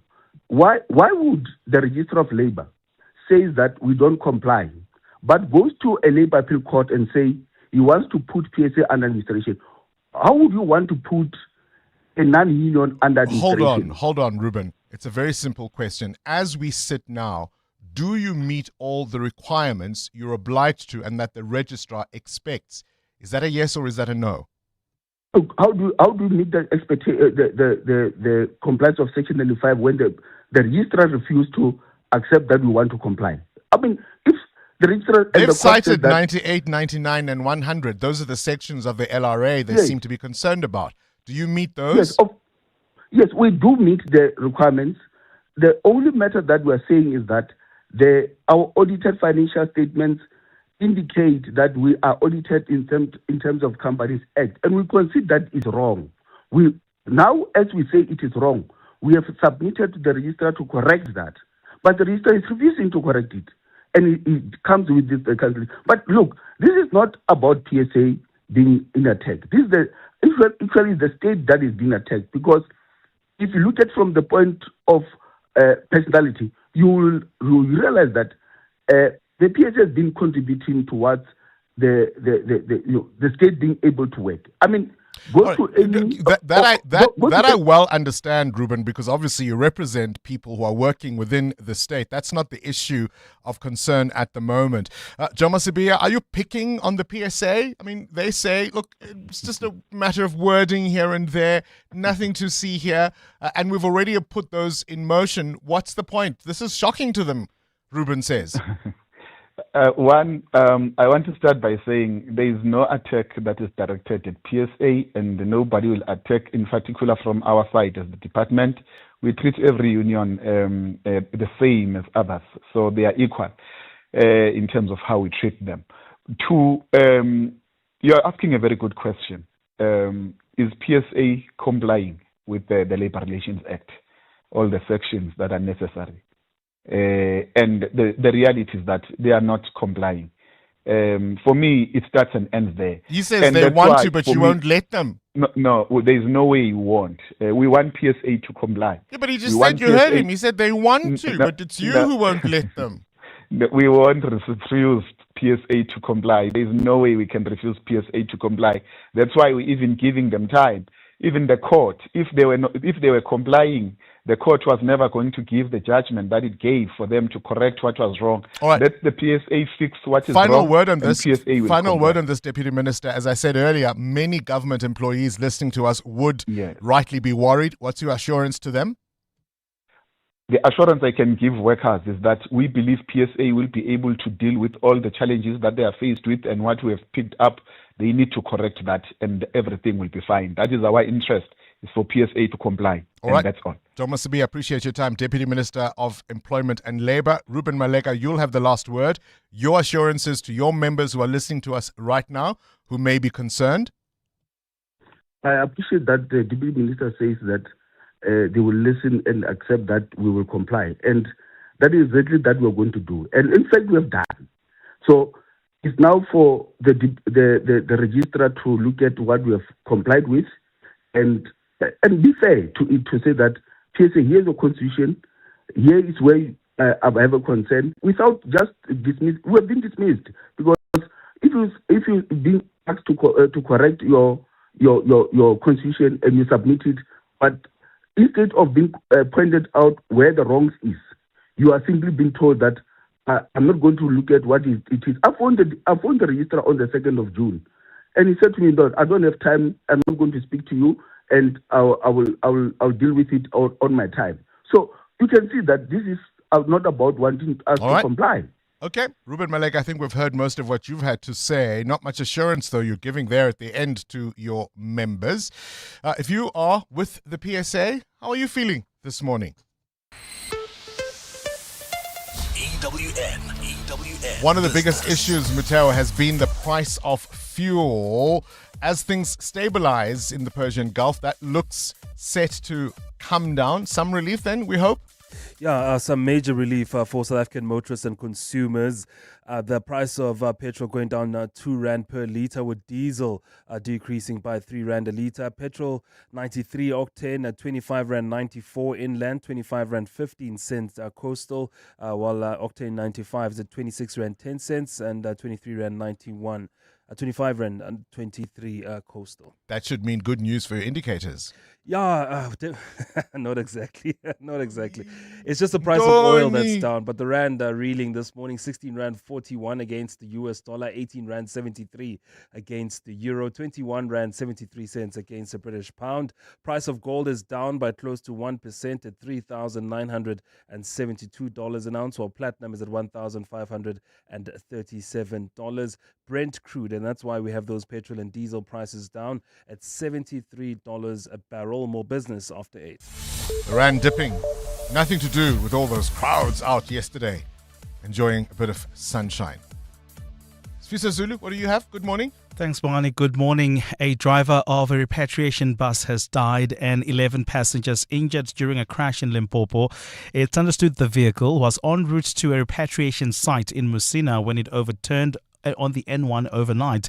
Limpopo Transport Department spokesperson Mashudu Mabata says they believe the driver lost control of the bus due to fatigue. She says those who've been injured have been taken to hospital. The driver has been confirmed deceased, while 11 passengers sustained injuries. The injured were transported to Musina Hospital for medical treatment. Emergency services, law enforcement agencies and traffic officials are on the scene, managing the incident and providing necessary assistance. The road remains open to traffic at this stage. 12 suspects have been arrested in Cape Town on various charges, including public violence, theft and malicious damage to property. Officials are counting 2 protests linked to anti-illegal immigration in the city yesterday, where protesters marched to the police station to hand over a memorandum alleging criminality by some foreign nationals. Cape Town Safety and Security MMC JP Smith says they've experienced what appears to be opportunistic looting attempts. We have noted sporadic incidents, mainly involving juveniles attempting to engage in thefts or robberies or looting at various foreign-owned spaza and house shops, specifically in Westbank, and Delft and Hanover Park. And so far, 12 arrests have been made in Westbank and Delft. In Johannesburg, leaders of anti-illegal immigrant marches in Soweto have called for a commission of inquiry into the selling of South African identity documents. Hundreds of people marched for 5 kilometers in the streets of Soweto, singing and chanting that illegal immigrants should leave the country. The group brought parts of the township to a standstill, marching to the civic center where they handed over the memorandum. United South Africa's Musa Hlongwa insists the demands are nothing new or extraordinary from government's list of duties. A commission of inquiry into selling of South African identity documents,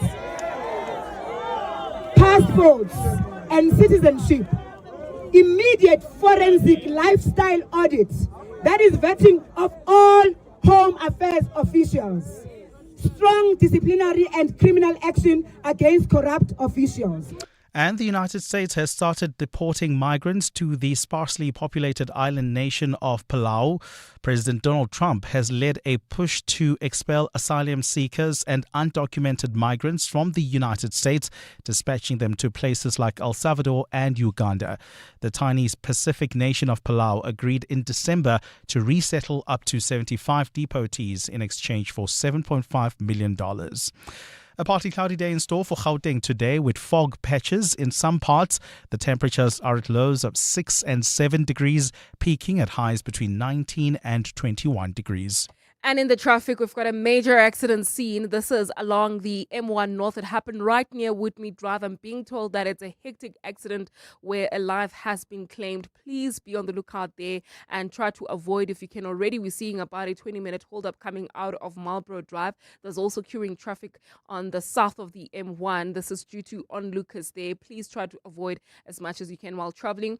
On the N1 North, we've got delays between Beyers Naudé Drive and Winnie Mandela Drive. The top story this hour, a driver of a repatriation bus has died and 11 passengers injured during a crash in Limpopo. Whether you're following every match or just the ones that matter most, stay connected to 702, Cape Talk and EWN.co.za to stay connected to the world's greatest game. When you can see what others don't, you can do what others can't. Nedbank is more than just a bank. We're a growth partner because we understand that real success happens when you're looking ahead, spotting opportunities others miss, and planning for tomorrow today. Think bigger. Think Nedbank Commercial Banking. See money differently. Nedbank. We're licensed FSP and registered credit provider. T's and C's apply. Every day, something shifts. A rate decision, a currency move, a headline that changes everything until tomorrow's does. Change is constant, and for us, that's not a problem to manage. It's where opportunity lives. For 35 years, we've navigated it to seek out the best opportunities for you, wherever they may be. Change is opportunity. We're always ready to invest in it. 91, investing for a world of change. 91 is an authorized FSP. Hey guys, this is Robert Marawa, HollywoodBet's brand ambassador. Playing responsibly is part of the winning strategy. Make smart choices and continue to score. If you or someone that you know needs help, call the South African Responsible Gambling Toll-Free Counseling Line on 0800 006 008 or WhatsApp help to 076 675 0710. Hollywood Sportsbook is a licensed betting operator. HollywoodBet supports responsible gambling. No persons under the age of 18 years are permitted to gamble. Winners know when to stop. What is your business here? You didn't start your business to play it safe. You took the leap, made the bold move, and now it's time to make the next one. Next week, 702 and Budget Business Insurance are giving small businesses the chance to win their share of 100,000 Rand with the Budget BizBucks Bonanza. Enter on PrimeMediaPlus.com. Tell us about the boldest move you've ever made in your business and what your next one will be. Then get an obligation-free Budget Business Insurance quote. 702 Breakfast with Bongani Bingwa could call you. Budget Insurance is a licensed non-life insurer and FSP. T's and C's apply. 702. WhatsApp Bongani on 072 702 1702. Bongani, you must remember where this minister is coming from. And PSA is whipping Nehao is whipping all COSATU unions left, right, and center with members. Members are getting away from these comrades, have seen what the comrades are doing. They're moving to PSA. Now they've got a problem because it's going to be one of the most recognized, if it's not yet being recognized as number 3. It's going to be number 2 or number 1 PSA. I'm one of the people who moved from Nehao because these comrades are sitting in one table with the ANC members. Good morning, Bongani. This is an avid listener. As part of the labor unions in my previous employ, I must say the PSA was a union that has not only oppressed the workers, but they have treated non-white workers as second class, in my view. Thank you. Morning, Bongani and the listeners. The Labour Appeal Court has ruled that the PSA is not a labor union, but a non-profit organization. PSA must cease to exist. It's not a union. Ooh, okay. I suspect you're not a member of the PSA for saying that. It's very simple. Either you're compliant with what you're required to be compliant with, or you are not. If you are not, you fix it. It may well be that there are other motives and other players and indeed other considerations in getting to this point, but it's a little difficult to argue your case when you've been found wanting not only by the registrar but indeed by a court of law. It's a little difficult to play victim if you are not compliant. I mean, it really is as simple as that, surely. They've got 60 days to get their act together, or else. 702. What's the question? What's the question? It's brought to you by Outsurance. It's your chance to win up to 3,000 Rand in cash. First, 1,000 Rand for the answer, and then a little later, 2,000 Rand if you can give us the question. SMS out to 45142 now, and you could save on your car insurance. If you don't, you can ask Outsurance for 500 Rand. Today's answer comes from Tsulufelo. Tsulufelo, please give us today's answer. Good morning, Bongani. Today's answer is 54. 54, and we're not talking about a studio, are we, Tsulufelo? 1,000 Rand is coming your way, all thanks to Outsurance and 702. There you have it. 54 is the answer. What, pray tell, might be the question? Call us now on 011 883 0702. EWN Sport.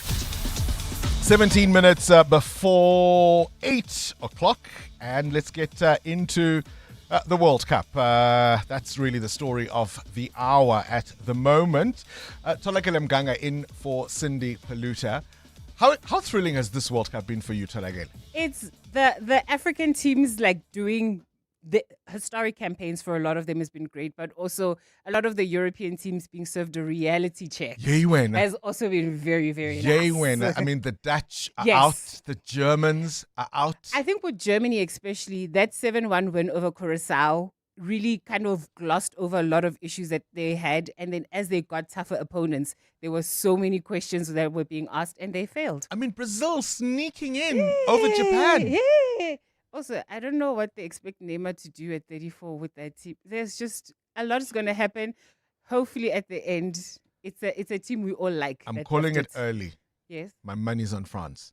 Me too. That or Argentina, just because I feel like Argentina want to give Messi I one think final Mbappe trophy. has a thing to say about that. And I like that. I mean, if that last final, Mbappe is not done yet. Let's go the distance again. revenge. We'll be happy Arre, with that. arre. And Bongani, Didier Deschamps has made FIFA World Cup history after he recorded his 9th knockout win as France beat Sweden 3-0 last night. That's to seal a last 16 berth. We'll have more on that story in our World Cup desk. We switch now to rugby, where the Springboks are polishing off preparations ahead of their Nations Championship opener against England on Saturday. Araglo has been called up as additional forward cover, having last played his last test 13 in November 2024, rather. That game will mark a 50th international appearance for Cheslin Colby and Damian Willemse, and Damian Dialende is hopeful of making it a memorable occasion. For a guy like Cheslin and Gaza, they've both come a long way in their rugby careers. I think Cheslin has gone through a lot of injuries, so has Gaza. They've taken quite a bit longer to get to their 50th test. But that speaks of the rugby guys that they are and their resilience in just trying to stay better every season. And we'll congratulate them after the game, and hopefully we can make it extra special for them on Saturday. And Sergio Garcia will miss the British Open for the third time in 4 years after the former Masters champion failed to secure one of 20 qualifying spots on Tuesday. The Spaniard came up short at West Lancashire after carding a 3 over 75 to finish outside the 5 qualifying spots available at that venue. South Africa's Thurston Lawrence, who finished 4th at the 2024 Open, also missed out on qualification, while MJ Dufay has sealed his place at Royal Birkdale. The EWN World Cup Desk. The latest scores, the biggest stories, and the moments everyone's talking about. Don't you introduce me? They don't treat me like this on John Show. Kylian Mbappe is breathing down Lionel Messi's neck in the race to be the FIFA World Cup record goal scorer. That's after netting a brace as France beat Sweden 3-0 to advance to the last 16. The result sees Les Bleus become the first team to score 3 goals or more in 5 straight tournament games, while coach Didier Deschamps has recorded a 9th knockout stage victory. For Mbappe, his 2 goals moved him to 18 goals overall, which is 1 behind record goal scorer Lionel Messi. The French forward has also netted 6 times at the tournament to draw level with Messi, but his 2 assists have given him the edge over the Argentine in the Golden Boot race. Sweden striker Victor Gyökeres had this to say about Mbappe's performances so far. Yeah, he's an amazing player, of course. I don't need to say something to him. I think he knows it, and he's done this for a lot of years now. And he shows it here again. And he's an incredible player, of course. What a great bulletin. Yes, she is documented. She just forgets who she is every now and again. Tolagale Mganga, EWN Sports. Hi, Bongani. Ivory Coast's historic campaign is over after they lost 2-1 to Norway in a game in which Erling Haaland scored the winner. The European nation progressed to the last 16, where they'll take on Brazil, while Amad Diallo and his teammates are heading home. We achieved something that the X generation didn't achieve. We are the youngest team in this competition, so we are proud for what we achieved since now. But big disappointment because we knew we have quality in the team. We have players that can make difference anytime. We knew that we can go far from this competition. That is the biggest disappointment from everyone. 2 African nations will look to join Morocco in the last 16 today as Senegal clash with Belgium, while DR Congo face off with England.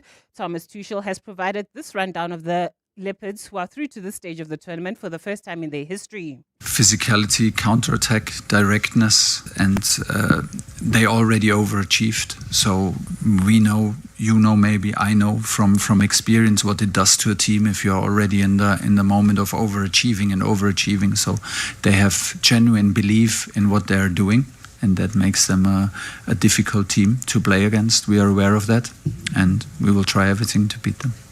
And Ronald Koeman has resigned as Netherlands manager following their World Cup exit as he brings an end to his second spell in charge of the national team.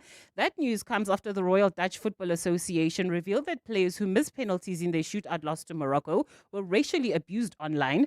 Justin Kluivert, Quinton Timber and Sirian Somerville were all subjected to discriminatory, racist and hateful comments on social media following the game. Tolagale Mganga, Eyewitness News. I should remember the name. From kickoff to the final whistle, this is the EWN World Cup Desk. EWN. All in good fun. We love Tolagale. We love having Tolagale on the show. I do promise you. Amo, do you remember your name? I have you to remind me, Bongani. I don't have to worry about that. Listen, serious stuff though at the moment. That Yeah. fatal crash on the M1. Indeed, Bongani. At this moment, it's causing heavy traffic volumes coming out of Grayston Drive. Unfortunately, about a 30-minute hold-up towards the Baku interchange on Lucas are also causing a pile-up along the M1 South approaching the Marlborough Drive exit. So please be on the lookout if you're traveling along this route. If you are leaving Alexandra, the best route for you to use, especially heading towards Waterfall or Sunny Hill, is the N3 North, while traveling within the inner city areas. We've got delays on Parkmore along Santon Drive approaching Winnie Mandela Drive. There's also queuing traffic reported along Grayston Drive coming out of the Mark 1 North. This is due to an earlier accident. In the city of Tshwane, some issues being reported along the N1 South. An earlier accident is causing these delays. Just as you approach Linwood Road, please approach with care or use the N14 South towards areas like Centurion. More updates coming up. Stay tuned. There's more EWN on air, online, and on the EWN app. 702. What's the question? For 2,000 Rand in cash, all thanks to Outsurance. Please tell me, what's the question? If the answer is 54, let's go to, is it Tsibo? Tsebo? Hi, Bongani, how are you? I'm very well, thank you. What's the question? The question is, how old was Luther Vandross when he passed away on this day in 2005? It was a shocker, hey? It was an absolute shocker. Tsibo, we remember him, we remember the music, we remember his impact. Congratulations, my friend. You've won 2,000 Rand. All thanks so much, to Outsurance. Indeed. Didn't the music fall silent on this day in 2005? The tender age of 54. This is how we first met him. That iconic intro. I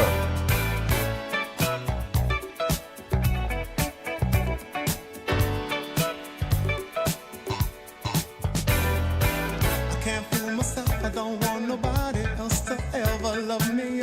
You are my shining star, my guiding light, my love fantasy. There's not a minute, hour, day or night that I don't love you. You're at the top of my list, cause I'm always thinking of you. I still remember in the days when I was scared to touch you, how I spent my day dreaming, planning how to say I love you. You must have known that I had feelings deep enough to swim in. That's when you opened up your heart and you told me to come in. Oh my love, 1,000 kisses from you is never enough. I just don't want to stop. Oh my love. Oh man, we could play so many other songs. Dance with My Father, The Power of Love. Don't get me started on the ballads. What a songbook he left behind. And we'll always have the music, even if not the man himself. Rest in power, Luther Vandross. Now, with the price of everything going up, a drop in your car insurance premium is just what you need to have extra money in your pocket. Switch to Outsurance and you could save big, like 50-year-old Yaku, who saves an amazing 282 Rand on his 2025 Suzuki Swift. Don't pay more than you need to. Get an Outsurance quote to switch and save today. SMS out to 45142. So that's out to 45142. Outsurance is a licensed insurer and FSP. T's, C's, and information online. Sporting Bet's Millionaires Cup is live, and your shot at up to 10 million Rand is on the line. A pass, a tackle, a strike. Moments make the game. This one could make you. Take on a series of thrilling missions and climb your way to millionaire status with every stage of the tournament. Bet now at sportingbet.co.za. Could you be our next millionaire?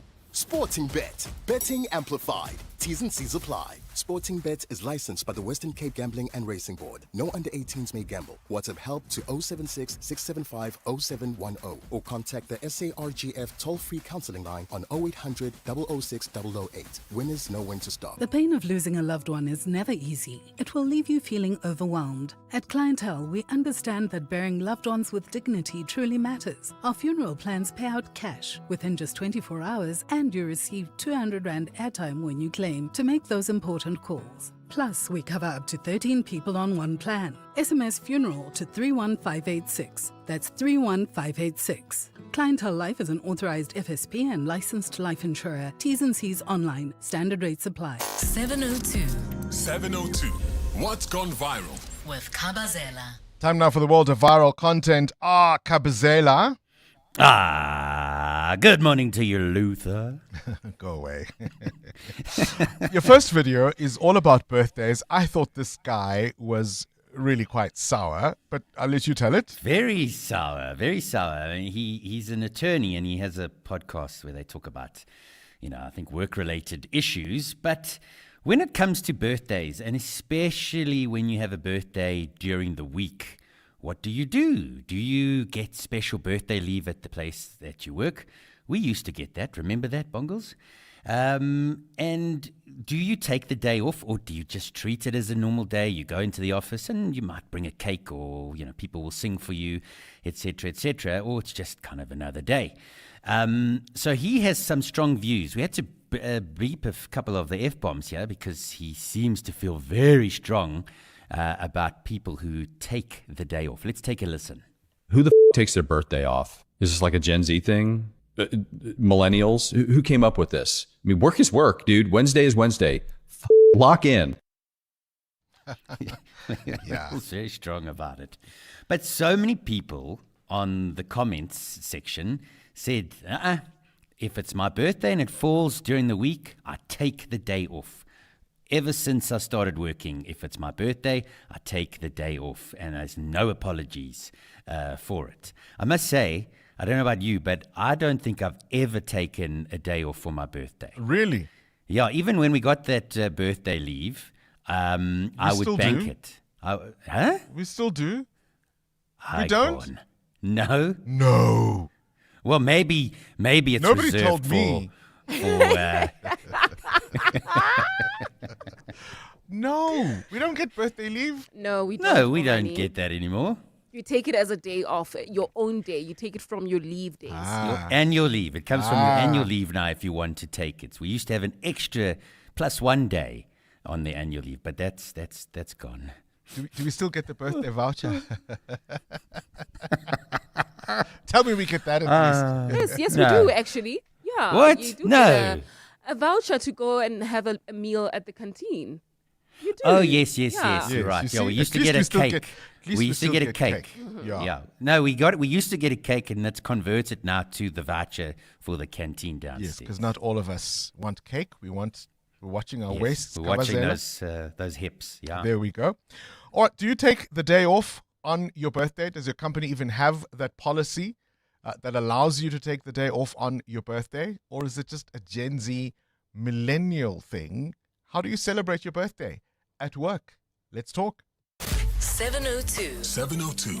Feedback with Baphelile Sambo. Baphelile Sambo, clearly the good old days are gone.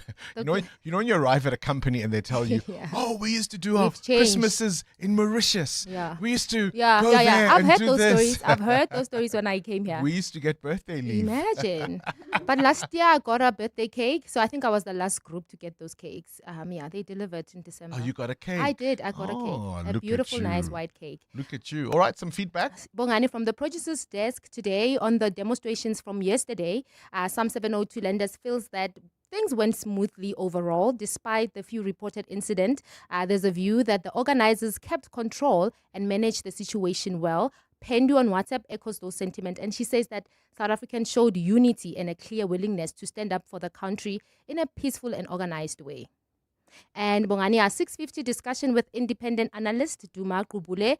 Reaction has been strongly critical from 702 lenders. Mokit in Pretoria challenges the use of the 4% figure. He questions the margin and the sample size. He's arguing that the statistical framing should not be used to minimize lived realities, especially around migration in rural and township communities. So I wonder what statistical framing they've got for that other figure that Duma Kubule presented, which is the 9% contribution to GDP. Something, of course, we couldn't simply wipe away or wish away. In case you missed that interview, you can go to primemediaplus.com and catch it. And we'll play a little snippet of it just after the 8 o'clock news, just to remind you. And remember, sometimes the truth doesn't stop becoming the truth just because you don't like it. It's 8 o'clock. This is EWN. A police officer linked to Vusmuzi Matlala has been fired, and a repatriation bus has been involved in a crash in Limpopo. Good morning, I'm Sfiso Zulu. We begin with breaking news. Disgraced Rachel Macheng has been fired as a brigadier from the police service. The SAPS confirmed that Macheng was dismissed yesterday following an internal disciplinary process. She was found guilty on multiple counts of serious misconduct from her relationship with alleged underworld figure Vusmuzi Matlala. Matlala recently admitted to paying a senior police officer hundreds of thousands of rand in exchange for her influence in a lucrative SAPS tender. His admission of Matlala confirmed that he paid 300,000 rand to Macheng, who also stands accused of the tender fraud case. Police spokesperson Athlenda Mate. Among the charges on which she was found guilty are accepting gratification, money laundering, improper conduct by advising Matlala against the interests of the SAPS, conduct prejudicial to the administration of the SAPS by providing Matlala with a list containing details of SAPS members with the intention of deriving a financial benefit, and dishonesty. A driver of a repatriation bus has died and 11 passengers injured during a crash in Limpopo. It's understood the vehicle was en route to a repatriation site in Musina when it overturned on the N1 overnight. Limpopo Transport spokesperson Mashudu Mabata says they believe the driver lost control of the bus due to fatigue. The driver has been confirmed deceased, while 11 passengers sustained injuries. The injured were transported to Musina Hospital for medical treatment. Emergency services, law enforcement agencies and traffic officials are on the scene, managing the incident and providing necessary assistance. The road remains open to traffic at this stage. Alpha Ramashwana is at the scene as we speak at this hour, and we cross live now to him. Alpha, what's the situation like there?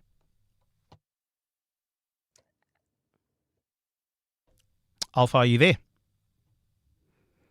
All right. We seem to have lost the connection with Alpha. We'll bring him back as soon as we re-establish that connection with him on that bus crash on the N1 in Musina. 3 men accused of opening fire on protesters during an anti-illegal immigration march in Hillbrow are expected to appear in the Johannesburg Magistrates Court today. The trio was arrested after 2 people, including a 17-year-old boy, were shot and injured as a splinter group of protesters moved through the area. Police alleged the suspects fired at the crowd, sparking chaotic scenes as protesters retaliated, setting the suspect's vehicle alight. 2 licensed firearms believed to have been used in the shooting were seized, and the suspects are expected to face charges of attempted murder. Police spokesperson Kamogelo Mogotsi. In responding to these arrests, the Acting Minister of Police, Mr. Faraz Kachalia, expressed the following. We urge citizens to exercise their constitutional rights responsibly and to ensure that demonstrations remain peaceful and lawful. Let's return to our developing story out of Limpopo, where a driver of a repatriation bus has died and 11 of his passengers injured. Alpha Ramashwana is at the scene. Alpha, what's happening there? Well, Siso, we understand that the bus, which was transporting Malawian nationals from KZN to the repatriation center in Musina, crashed just after midnight. The bus was traveling northbound when it veered off the road, fell off a small bridge and crashed through the steel barrier. So we saw the vehicle lies in ruins with the belongings of passengers scattered across the crash scene. The passengers have since been moved to safety and some to the hospital, while the driver is believed to be the only fatality. Law enforcement and emergency services have now left the scene, leaving the wrecked bus standing alone. Alpha Ramshwana, Eyewitness News, reporting live from the N1 highway in Musina. And President Cyril Ramaphosa has acceded to all the requests of DA leader Jordan Hill-Lewis to reshuffle the party's executive. Most notably of the new appointments is the demotion of former leader John Steenhuisen as Agriculture Minister to Deputy Minister of Trade and Industry. But Ramaphosa has also made an appointment from within his own party, bringing back former Minister Dina Bule to head the portfolio of social development. Lindsay Dentlinker has more. The DA's Willie Okamp has replaced John Steenhuisen as Agriculture Agriculture Minister. Meanwhile, former Western Cape Education MEC David Mania replaces Ocamp at Fisheries, Forestry and the Environment, the third minister in that portfolio since the formation of the Government of National Unity. The DA also has two new deputy ministers in the executive, Yusuf Karim at Higher Education and former Gauteng MPL Jack Bloom at Water and Sanitation. Alexandra Abrams has made way for Steenhuisen and replaces Samantha Graham Murray at Energy and Electricity. Following the axing of Sisisi Tolashe as Social Development Minister in May, President Ramaphosa has also filled that vacancy. Presidential spokesperson Vincent Magwenya. In the vacant Ministry of Social Development, President Ramaphosa has appointed Mr. Napule as the Minister of Social Development in accordance with Section 91(3)(b) of the Constitution. Pule had most recently been chairperson of Parliament's Portfolio Committee on Agriculture, overseeing the department that had been headed by Steenhuisen. Lindsay Dentlinger, Eyewitness News. Gold's trading at $4,007.82 an ounce. The rand is at 16.40 to the dollar, 21.75 to the pound, 18.73 to the euro. Brent crude oil is at $72.92 a barrel. That's bumper-to-bumper traffic on the Mark 1 North between Greyston Drive and the Baku interchange. That's due to a major accident which has claimed a life. So please be on the lookout there and try to avoid. You can use the N3 North, especially if you're heading towards areas like Woodmead as well as Sunny Hill, or use Rivonia Road through Morningside. In your sport, France, Kylian Mbappe and Didier Deschamps make history as Le Bleu progress to the last 16 at the FIFA World Cup. Ronald Koeman resigns as the Netherlands report racist abuse. And Sergio Garcia misses out on open qualification again. A partly cloudy day in store for Gauteng today. Johannesburg is at a low of 7 degrees, peaking at 19. Pretoria, 6 and 21. Vereeniging, 5 and 21 degrees. The breaking story in EWN this hour. Disgraced Rachel Macheng has been dismissed as a brigadier from the police service. EWN, in touch, in tune, and independent. For the latest, visit ewn.co.za or download the EWN app. This is Breakfast with Bongani Bingwa on 702. Let's walk the talk. The day after, the night before, as it were, we're reflecting, of course, on yesterday's happenings, demonstrations all around the country. As a sample, I'm looking at the papers today, the front pages. The Business Day says, President credited with defusing bomb. Show of force by law enforcement agencies keeps protests largely peaceful. Were they peaceful because the marches always intended to be, or was it visible police that blunted any attempt they may have tried to destabilize the country? It's not over, though, warns the Citizen. These, of course, are the words of one of the leaders from March and March, who says they will do this every Thursday for 6 months until they're all gone. Now, a little earlier, we spoke to the independent economist Duma Gubule, who says, hang on a minute, crunch the numbers. At best, the number of migrants that are in South Africa, and these are not undocumented migrants, by the way, this is the total number of migrants in South Africa. This is about 4 to 5% of the entire population, even as they contribute to about 9% of GDP. And so, for many people who are phoning in, upset with what Duma had to say, they will argue, but our quibble is with the undocumented migrants. Duma says even as a total number, documented or otherwise, migrants more than pay their way. Have a listen. We can't deport our way out of, get Abahambe is physically impossible. I mean, so ultimately, despite the drama and the spears and the knopkiris and the noise, yesterday's demonstrations are essentially a non-starter. Yes, it was, it's actually a mass hallucination of South Africans. It's actually that people believe that so now we've got an excellent statistical agency, Stats SA. So now, they say international migrants are between 4 and 5% of the population. They've produced 5 reports since 2022 with so much information about international migration, and people should read those reports before opining about stuff they don't know about. So it's about 4 to 5% of the population. Now, in what universe can you scapegoat 4 to 5% of population for all our problems? It makes no sense. You must go back to school and do maths. The second thing, if all of them left, we're talking about a contribution to the economy, according to the OECD, of about 9% of GDP. So let us remember, Bongani, that the biggest driver of international migration in Southern Africa since the start of the century was the collapse of the Zimbabwean economy, after the land reform process, All right. And if you think about it, when Zimbabwe was functioning, they used to be one of the countries that would absorb Malawians, Mozambicans, and others from the region who are looking for employment when Zimbabwe was said to be the breadbasket of Africa. Once they collapsed, not only did those citizens from those neighboring countries not go to Zimbabwe, Zimbabweans themselves came over here. I'm reminded of the words of Malcolm X, at least this portrayal by Denzel Washington from the 1992 Spike Lee movie. Denzel Washington playing the great Malcolm X. Oh, I say it again, you've been had. You've been took. You've been hoodwinked, bamboozled, led astray, run amok. This is what he does. I say it again, you've been had, you've been hoodwinked, bamboozled. And maybe Malcolm X himself can have the last word. If a lie is repeated often enough, it stops sounding like a lie. That's how perception is shaped and power is protected. This is Breakfast with Bongani Bingwa on 702.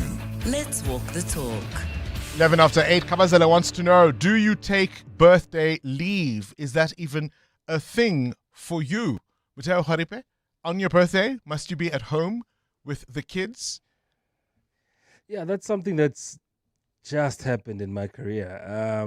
Before that, I'd used to come to work. It was just a normal day, but a lot more other people have more say on that day than I do. I see what you're saying without saying. Yeah, so it's and you will do as you are told. Yeah, so I take leave. I think for the past 2 years, I've been on birthday leave, and there's plans and there's things that I do with my family. All right. So in early March, we will not see Muteo Haripe. Amo? Yeah, I do take birthday leave. It's very important for me. I take leave also on my children's birthdays and my husband's birthday. So part of my leave is spared for the family's birthdays. Yes. All right. Because for the kids, they're still young. I still need to show up at school with party packs and cakes. I'm still that mom, Then for my husband, I need to be there in the morning throughout the day. So, yeah. Oh, I do. What great love. Hi, Bongles and listeners. Well, I only started taking birthday leave like last year. It gets so irritating when people announce your birthday, sing for you. I get super, super embarrassed. So this will be the second year where I am taking my birthday off. Hi, Bongani. I was born on the 29th of February. Therefore, I've never had birthday at work. We don't get birthday leave, but I just have never experienced my birthday at work. Anonymous in Joburg. Anonymous in Joburg. You guys are bringing us something I hadn't considered, that there are people who find all of the attention from colleagues and people singing happy birthday quite overwhelming. I hadn't considered that. That you don't want to be the center of attention even on your special day. Would you find it problematic? Now that you're hearing that other people are saying that it's a bit, No, I mean, for me, it's not an issue. Yeah. I wouldn't be a talk show host if I didn't want attention. Muteo, I'd be in the wrong business. Maybe you don't like birthdays. Who knows? Poor Urine Centurion. In fact, I understand it is your birthday today. It is my birthday, Bongani, and are you at work? I have never been to work on my birthday. I refuse. Yesterday, my boss was telling me we must have a meeting today. I'm like, I'm not coming. Mina, it's my birthday tomorrow. I'll see you on Thursday. And just because you want to be alone, you want to be with your family, your nearest and dearest, you don't want to spend time with all your beloved colleagues, Mpho? I want to breathe. I can't breathe at the office, so I am at home. I will see them tomorrow. You're a young 21, are you? Yes, I am young at heart. and that's where we'll leave it. Mpho in Centurion. She needs to breathe. Let's talk. We're listening. Morning 702 listeners. The root cause of our problems in South Africa is corruption. We are all now dealing with the effects of diagnosis. It is not helpful. Not helpful at all. Let's look what is the root cause. Let's go back to the basis. Corruption. Bongani, Uduma is making examples of Mozambique and Lesotho and the migration that we're doing, mining and all. But that was controlled migration. It was not illegal migration. It was not undocumented migration. It was not illegal migration. So I find that he's delusional, man. Everything that he's saying is just a waste of time. I think you shouldn't have brought that person there.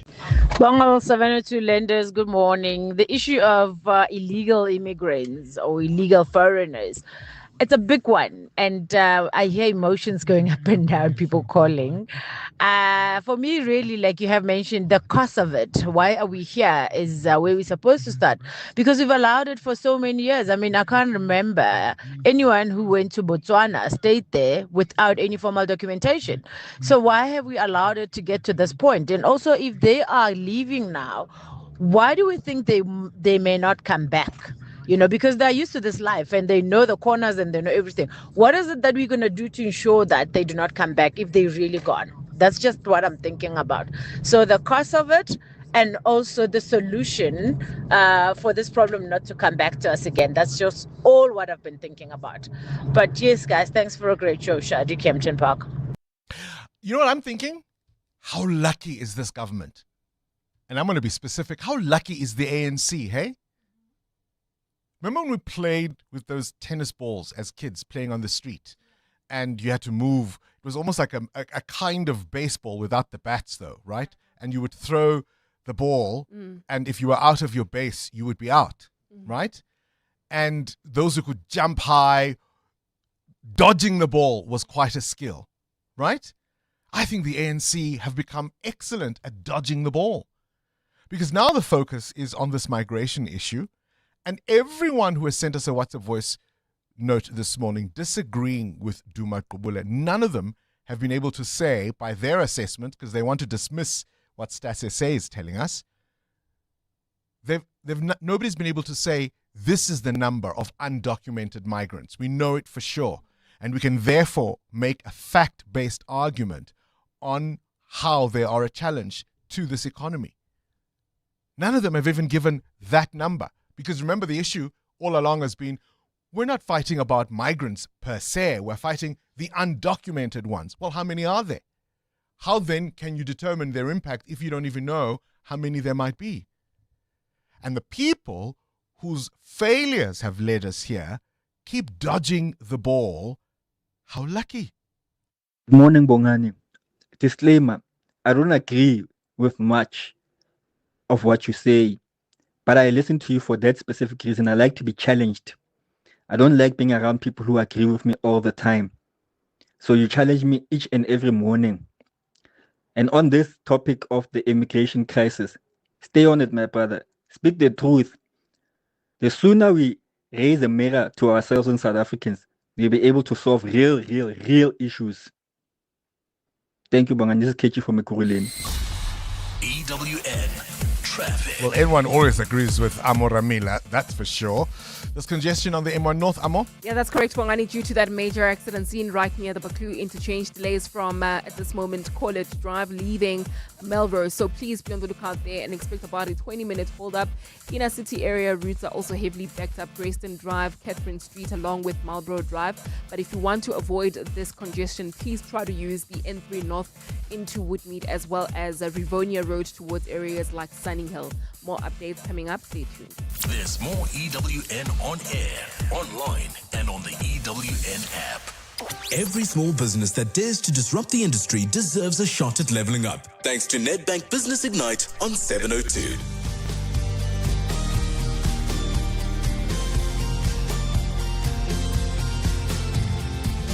Well, of course, this year, Nedbank Business Ignite and 702, we're recognizing and rewarding small businesses solving real problems because they've lived them. So we've been talking to businesses built from real experience where challenges have been turned into meaningful solutions, asking them to enter Nedbank Business Ignite with 702 to stand a chance to win 200,000 Rand, mentorship, national exposure, and support beyond banking with Simply Biz. As always, we've got Thuli Makubane, who's the founder and director of Mint Fresh Technology Solutions, who is also, of course, our mentor. And today, Thuli, well, I suppose this business, you could argue, is mouth-watering. You're on a roll this morning, Bongani. Good morning, and good morning. Tell us how to the delicious listeners. this business is. So, Thumb Chef is also an interesting name. The story came about this young man had one business that failed, and he decided to actually do market research, which every good business person should do, and find out what the people around you need. And it turned out that, fresh vegetables and produce was one of the things the community needed. So he started a business, and he would have regular orders. And he noticed certain customers don't order as often as they should. And then he found out that some of the elderly ladies had problems, preparing the vegetables, chopping them, peeling them, and all of that.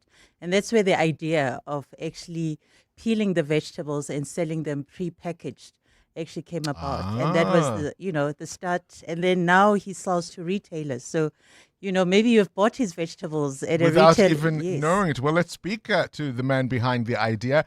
Malibo Moloto, a very good morning to you and welcome to 702 Breakfast. Morning to you, Bongani, and what a pleasure to be on your show. Well, indeed, let's talk about the problem you were trying to solve. You're running this vegetable business, but you thought, hang on, I could do more with this. Yes, definitely. So when I started the business, it wasn't my initial thought to go into fresh produce and cutting vegetables and stuff like that. I got the information from the community.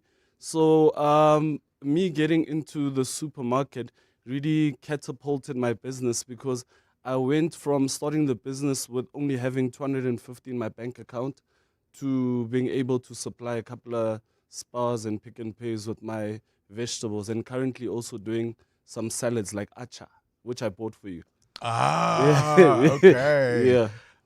Is it hot? Is it spicy? It's spicy, very spicy. What makes your acha different? I think the different spices that I use, the way we preserve it, the way it's cut, we use the old school kasi type of size and everything like that, not the small cuts and stuff. So I think, the spices and everything that we use is very nice. And you call it what? It's just Thumb Chef. It's part of Chef acha. Yeah, it's part of our brand. Our cut vegetables and Just to give us a sense of the picture. I mean, obviously, one can easily assume that a business that cuts vegetables is a 1-2 man operation. How much has your business scaled up over time? When I started initially, I used to cut with by myself with my mother. I cut it. I used to cut from my back room. I stayed in a back room. We did it for a while together. Maybe we did it for a couple of months till we noticed that we actually can't do this, So currently, what we do, because there's so much cutting and so many orders that we get and stuff, some of the cutting we outsource. But currently, the amount of employees we have, I think I have like 10 or 15, 5 part-time. That you've employed that I've employed to be part of the team, yeah. And so when there's msebenzi, I bet you don't want to be seen anywhere near the cutting, hey? Yeah, no, I don't. No, I can't. Thuli, what's next for Thumb Chef? Yeah, Malebu is not leading the ladies abapilayo on a Friday night. He supplies the peeled vegetables. That's exactly what his business is there for. So you don't have to be that, Makoti. Most definitely. And I just want to encourage our listeners to go to igniteyourbusiness.co.za and go to the directory. There are a lot of great businesses that have entered, and they're showcasing their services there. So if you are looking for a small business that you want to support, go to the directory and you'll be amazed. I mean, some of them, yes, didn't make it as finalists, but they still have great businesses. All right, fantastic stuff. That's this year's Nedbank Business Ignite on 702. 702, The World View. With Adam Gilchrist. All right, let's go to the United States. Adam, let's start with Donald Trump facing a rare Supreme Court defeat. He loves a headline. We know that. Making $1 billion out of cryptocurrency last year is one of those overnight. But it's his tussles with the Supreme Court that have got particularly interesting. So including judges hand-picked by President Trump, they have shot down one of his key anti-immigration policies. So essentially, they have affirmed by applying US law and indeed the US Constitution, that all people born in the US are automatically US citizens, something that Donald Trump took out an executive order to overturn. It's been in the Constitution for 150 years. It's been in a Bruce Springsteen song for 40 odd years. Born in the USA, you are indeed American if you're born American. So apart from that, the Supreme Court has also agreed the president can have power over regulatory bodies, but 3 other big defeats for him. He cannot sack the governor of the Federal Reserve. Mail-in voting papers do count, and the defamation case he took against E. Jean Carroll has been shot down. So essentially, he's guilty of sexually assaulting her and must pay her $5 million compensation. I imagine the $1 billion profit from cryptocurrency will make up for that. We know DJT loves a headline with his name in it. Does he want all those headlines, I wonder? 4 negatives out of 5. Let's talk about an oil crisis in Russia.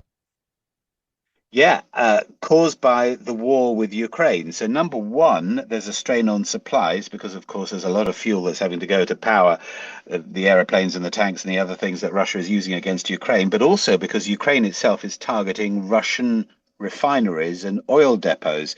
The result is a shortage. And whilst Vladimir Putin acknowledged a shortage, he only talked about a 4% drop-off in oil and diesel and other fuel supplies. But now we have reports of scuffles and shouting matches on forecourts and across Russia, not just Moscow, but way up to Siberia and down south, Ryazan, Serov, these sorts of... Serov is a mining town as well, where they have plenty of oil and gas and so forth. But now we're hearing about how drivers are waiting sometimes 2 days to fill up their tank. And when the fuel finally arrives at the garage, they're not allowed to fill up their tank. It's only half full. So, yeah, I wonder if a fuel crisis could force Russia to talk peace. I wonder. For an oil-producing country, I think it's a real crisis then for them, Adam.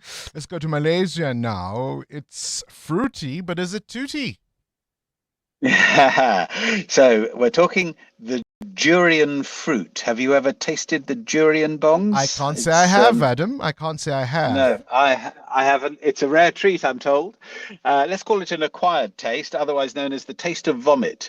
I think I once had a Harry Potter Hogwarts sweet that was meant to taste a bit like that. But what they've got here is, to put it more kindly, the durian is like caramel custard blended with onions and garlic.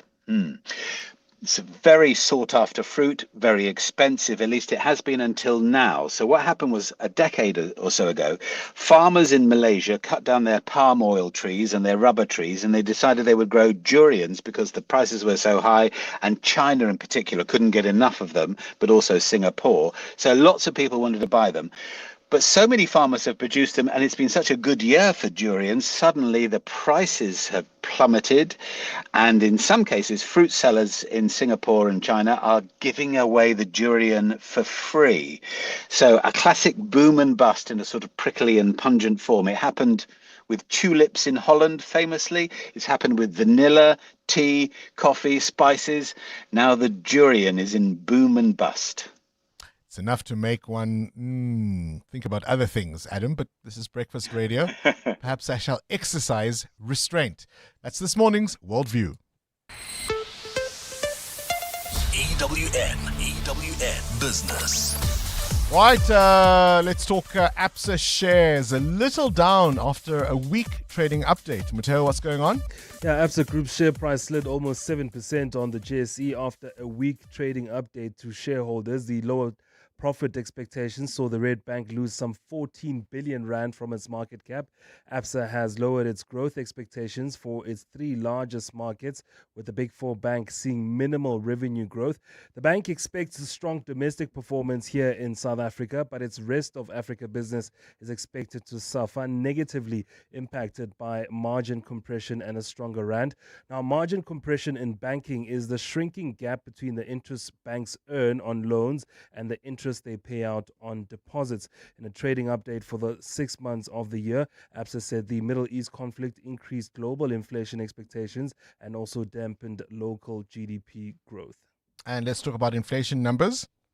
While the rising energy prices have pushed up inflation expectations, according to the latest inflation survey by the Bureau for Economic Research, inflation is now expected to average 4.2% over the next 12 months, up from 3.6% in the previous survey. This is above the Reserve Bank's 3% target, and it can only mean the Reserve Bank then will raise interest rates. Households also expect the cost of living to rise faster after higher fuel prices ended a steady decline in inflation expectations. So money's still quite tight, and the South African households still feeling it. Where's the rand? 16 Rand 43 against the US dollar this morning, in some weakness at 18 Rand 74 against the euro and 21 Rand 75 cents against the British pound. Price of gold is down 1% this morning, $3,966 an ounce, while platinum is at $1,538. Brent crude at $73 a barrel. Stephen Krotas with more this afternoon. Time now for your latest Eyewitness News. Straight to the news desk we go. Swisa Zulu, what do you have at this hour? Thanks, Bongani. Good morning. Alleged crime kingpin Vusmuzi Ket Matlala will know today whether the Pretoria Specialized Commercial Crimes Court will endorse his plea and sentence agreement with the state. The deal will see, or would see, Matlala turn state witness in exchange for an effective prison term of at least 8 years or less. Prosecutors believe Matlala's cooperation could open the door to more arrests of senior police officials in the widening multi-million rand SAPS tender fraud case. Matlala, along with some top cops, manipulated the process, leading to him scoring his company Medicare Tshwane 24 district a 280 million rand tender. Dimakaso Leshuru reports. Matlala has pleaded guilty to fraud, corruption and money laundering related to the controversial SAPS Health and Wellness Services tender, which was awarded to his company Medicare 24 Tshwane district. The procurement process was manipulated, with tender rules deliberately circumvented to benefit Matlala's company. Matlala, who received 50 million of this tender before it was cancelled, paid gratifications to influence police officials involved in the adjudication of the contract. As part of the plea deal negotiated over 2 months, Matlala will turn state witness. The state says the information he has already provided has advanced the investigation, with more arrests imminent. If the court endorses the deal, then Matlala is likely to spend less than 8 years behind bars for this matter. Dimakato Leshoro, Eyewitness News. The Correctional Services Department has officially taken over the management of the former Mangaung Correctional Centre, bringing an end to its 25-year public-private partnership with G4S. The facility, now renamed Grootfontein Maximum Correctional Centre, will operate under direct state management from today. The takeover follows years of planning after the facility came under public scrutiny following the escape of convicted rapist and murderer Thabo Bester in 2022. Correctional Services says the transition was carefully planned to ensure there would be no disruptions to operations or the safe, secure and humane detention of inmates. Here's Correctional Services spokesperson Singabako Nxumalo. This transition follows the conclusion of a 25-year public-private partnership agreement between the department and Bloemfontein Correctional Contracts operated by G4S, which came to an end on the 30th of June. ANC Parliamentary Chief Whip Mdumiseni Ntuli says governments must be given the opportunity to address the concerns raised by protesters through anti-migrant demonstrations. He says through the Interministerial Committee, government has already outlined several interventions to deal with illegal immigration. Ntuli says government is also open to engaging with civil society on what can be done to improve its action plan. So even if you are not happy about the pace of what government is doing, or even the substance of what they are doing, but at least you must make a constructive contribution to get the problem resolved. So that is our message. Ntuli has cautioned against protesters taking the law into their own hands in trying to drive undocumented migrants out of the country, saying it'll impact growing the economy. But we are really want to send a message that we should not in any way engage in acts that are going to undermine or hurt our democracy, because we want people to come and invest in our country. No one will go and invest in a country where there's lawlessness. The voluntary repatriation of more than 2,000 foreign nationals is currently underway at the Department of Home Affairs in Epping, and this is in Cape Town. A delay in the process has seen those seeking to return to their home countries awaiting for 3 days. This follows a deadline set by the anti-illegal immigrant movement March and March, which prompted a surge in people requesting voluntarily to be repatriated. Humanitarian group Gift of the Giver spokesperson Ali Sable says the delay is being caused by the consulates for Zimbabwe, Malawi, Namibia and Mozambique. The processing phase from the Home Affairs is quite quick. They put in additional personnel and all credit to their staff. We see how fast they're processing the people, but the delay is once they are processed, they require an emergency travel document to go onto the bus to be repatriated. A partly cloudy day in store for Gauteng. The temperatures will peak at highs between 19 and 21. And in the traffic, we've got delays on the M1 South. This is just as you approach the Marlborough Drive exit. That's due to an accident while traveling on the N3 North, queuing traffic between Van Buren Road and the Gilulis interchange. The top story this hour, alleged crime kingpin Vusmuzi Matlala will know today whether the Pretoria Specialized Commercial Crimes Court will endorse his plea and sentence agreements with the state. Hi, this is Anlia Itzebet, Hollywood Bets brand ambassador. A reminder that you can still shoot for the stars while playing responsibly. If you or someone you know needs help, call the South African Responsible Gambling toll-free counselling line on 0800 006 008 or WhatsApp help to 076 675 0710. Hollywood Sportsbook is a licensed betting operator. Hollywood Bet supports responsible gambling. No persons under the age of 18 years are permitted to gamble. Winners know when to stop. Looking to save money on your business insurance? Switch to OUTsurance Business Insurance and you could get a massive 20% discount on your business insurance premium. Here's Niku from the Gas Mart. I was with my previous insurer for 9 years before switching to OUTsurance Business Insurance. I'm very happy with my premiums at the moment. I wish we switched sooner to OUTsurance Business Insurance. Get a quote to switch and save today. Visit outsurance.co.za or call 0600 60,000. Licensed insurer in FSP. TCs and information online. 702. WhatsApp Bongani on 072 702 1702. Good morning, Bongani. About yesterday's match, I would like to say that I saw a lady who commanded the whole country and put it to a standstill. I think Jansita is just a powerful lioness, and then I just take my head off to her, her with her crew. Thank you very much. About the Pakistanis, Bangladeshis, Somalis, because they've also taken over your Fortsburg, your Mayfair, and there's a lot of criminal elements on there. Good morning, Bongani. Well spoken, my brother. Well spoken. Yes. The 9% contribution in some way it's illegal because they are here illegally. So are we saying we are fine to take illegal money because these guys are here illegally? Let's have a definition as to how many are here legally and how much are they contributing, like you just said. If we can get that, then the illegal ones, they must just get their papers sorted and then they can come back and contribute to our economy legally. Sabo from Pretoria. The 4 to 5% of illegal foreigners, I think, is gaslighting by Stats SA and the government. If you look at places like the US, have got about 13% foreign borns. England, the UK has got about 19% foreign borns, and Europe has got about 16% foreign borns. And this was their far superior border management. So for SA, with our porous borders, to think that 4 to 5% is the benchmark, come on, people. This is Levi in Johannesburg. Levi in Johannesburg, I'm not sure where you get your facts or your figures from in terms of the migration numbers that you are quoting. Of course, Duma Kubule compared South Africa's migration numbers as a percentage of actual population to other countries, and there are countries who are far more hard-pressed than we are in terms of the number of foreign nationals who are in or within their borders. And whatever the issue is, it is not unique to us. And I think that's the thing we've got to come back to, is that it is not unique to us.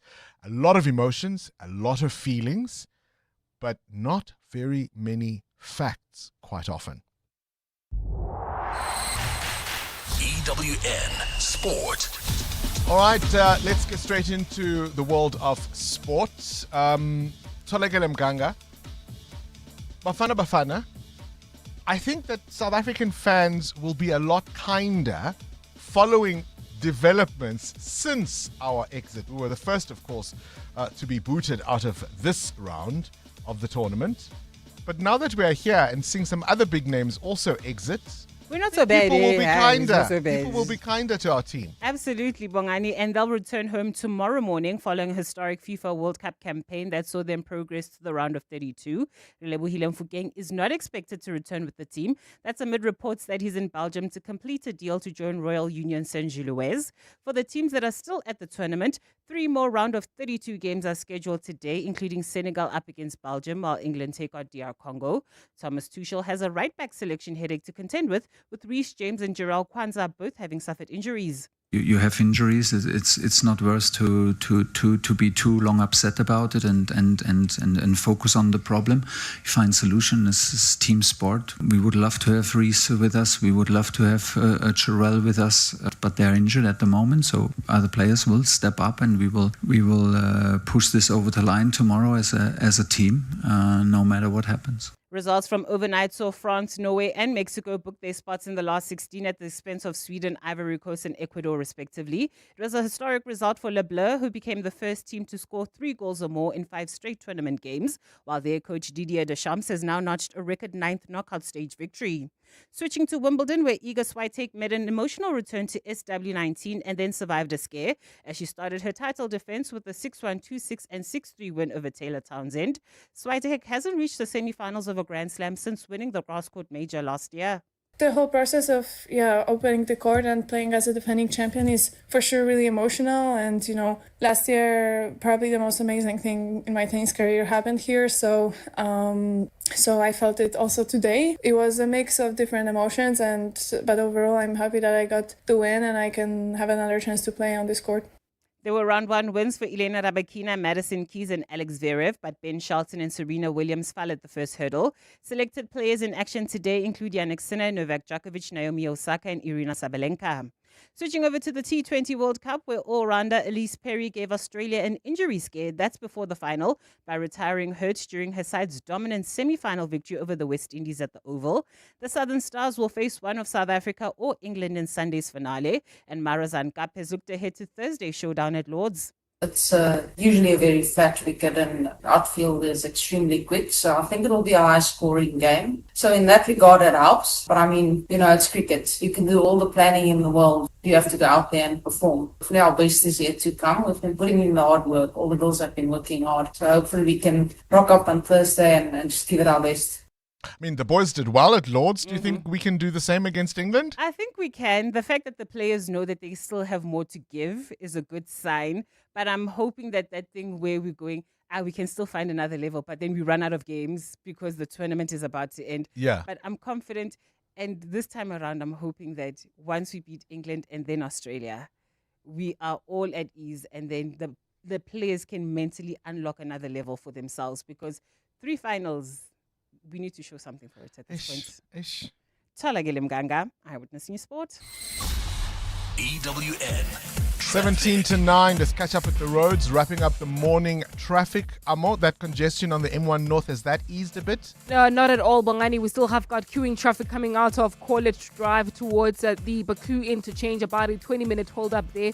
There's also queuing traffic on the M1 South between the Baku interchange and Marlborough Drive due to onlookers while traveling on the Mike-1 North. Do expect delays between Boyson's Road and the Crown interchange. That's due to peak time delays there. There's also peak time delays along the N12 as well as the R24 West between Edenville Road and the Kidulis interchange. Out in the city of Tshwane, some delays on the R101 just as you approach the Blue Street. Please be on the lookout there and drive with care. More updates at the top of the hour. Stay tuned. There's more EWN on air, online, and on the EWN app. Good morning, Bongani and the team. Regarding birthday leaves, I make sure that I take my birthday leave no matter what. Okay, I cannot be going to work on my special day. No ways. No matter how much I love my job or whatsoever. But on my birthday, it's a special one. I cannot be going there and working while I have to be out there celebrating, doing all these sort of things that I should do on my birthday. You know? Yeah, Chris from Kempton Park. Hi, good morning, 702 lenders. It's also my birthday today. My name is Jerry, but I'm at work, and my wife, she's also her birthday, and she took a day, and she was actually saying, let's stay together at home. I said, wow, I'm in corporate duty calls. I've got so much to do. So it's one of those things. So yeah, nice show, Leke. Enjoy. Thank you. Hi, Bongani. My name is Sam from Cosmo City. Everybody takes leave on my birthday. I was born on the 1st. So I am on leave every year. Everybody takes leave when I'm on birthday. And so is my wife. She was also born on the 1st of January. Have a good day. Thanks.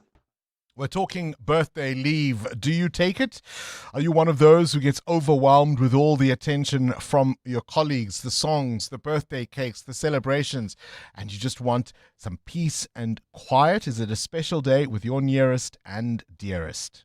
Coming up on the Clement Taylor Show on 702. I'm going to abuse Clement for a little bit and get some of his thoughts around the reshuffle that has now been announced by the president. I spoke about the return because it was speculated at that point of one Dina Pule, and South African memories at times are short, it would seem. Certainly, one might accuse the president of that. Remember, of course, she was found to have willfully misled Parliament. She essentially was letting her then boyfriend fly high with the department, gave him multi-million rand contracts with the department when she was Minister of Communications. In fact, this fellow benefited from that department even before she was appointed minister. She made sure he was benefiting. And you have to understand how bad you were to have been found guilty in the time of Jacob Zuma. Right? In the time of Jacob Zuma. You. The committee, the parliamentary committee that investigated her, recommended the maximum penalties allowed by the rules of Parliament. And she's now come back to replace a minister who lied. And who So has take out a newer liar and bring back an older liar. who has brought him back? Mr. Renewal? Yeah. Mr. Tumamina, the same man who talks to you about ethical leadership and says that's the promises that he made. And here we are. I really have no words. But then again, nothing really shocks me anymore, which is what we're going to pick up on today on the 702 Open Line. We'll talk about that. We'll touch on Lesetja Sinona, good riddance, who has now resigned from the Hawks. We'll also touch on the former President Jacob Zuma, who was in India and met with fugitives of justice. When Floyd Shivambu was in the MK party and he met with a fugitive of justice in Shepherd Bushiri, the MK party took action against him. So we've asked the MK party this morning if they're going to be taking It's action so against unrepentant, Zuma. eh? Oh, absolutely. It's so unrepentant. In fact, he feels blessed. Yeah. So that's what we'll talk about on the open line today. I do want to reflect on the conversation you had with Duma. I was listening to it, and I want to share some thoughts with the listeners, because I really think that I think it's disingenuous to want to refer to what happened yesterday as, what did he say, mass hallucinations, because migration is such a complex issue. You were naive to think that you can look at it in a linear approach. Like you said, even yesterday, multiple truths can exist at the same time. So sure, nobody argues that migration is not great for us, it's not needed, but you can't also dismiss the concerns on the ground that are raised by people who are affected by migration. In fact, I want to tell listeners about this lady who is an energy expert who has done incredible tweets where she explains the impact of migration, legal or illegal, on the people on the ground. Like load reduction. Why do you think we have load reduction? It's because sometimes you've got people who are migrants, mostly illegal migrants, who come in informal settlements and they start overburdening the power systems.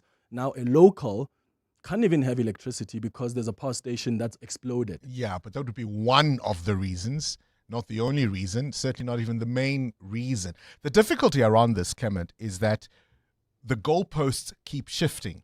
People say what we really are against is illegal migration, but without specific data to back up even those numbers and therefore the impact that they describe.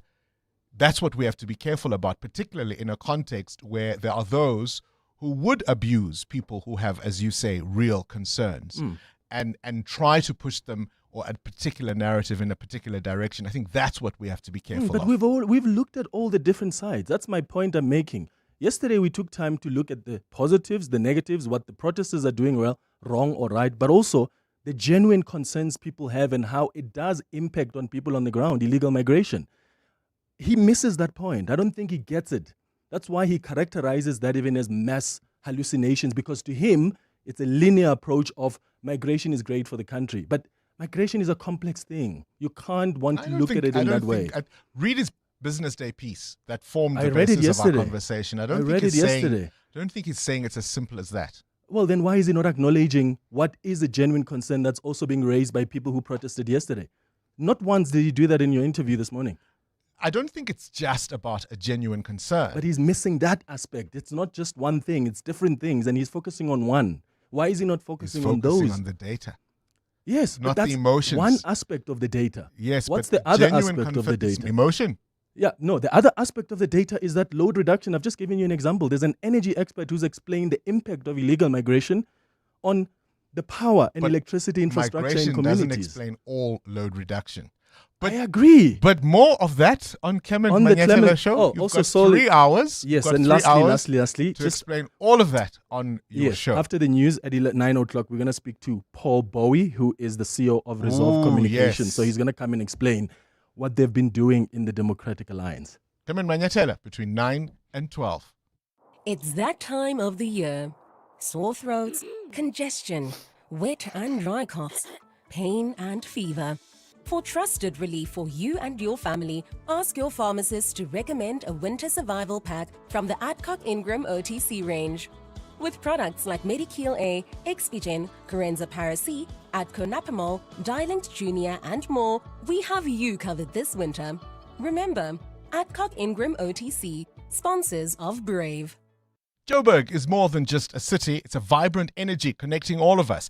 And that's why on Sunday, 26 July, APSA and thousands of others will come together to rediscover and celebrate the iconic inner city in the 702 Josie My Josie Walk the Talk.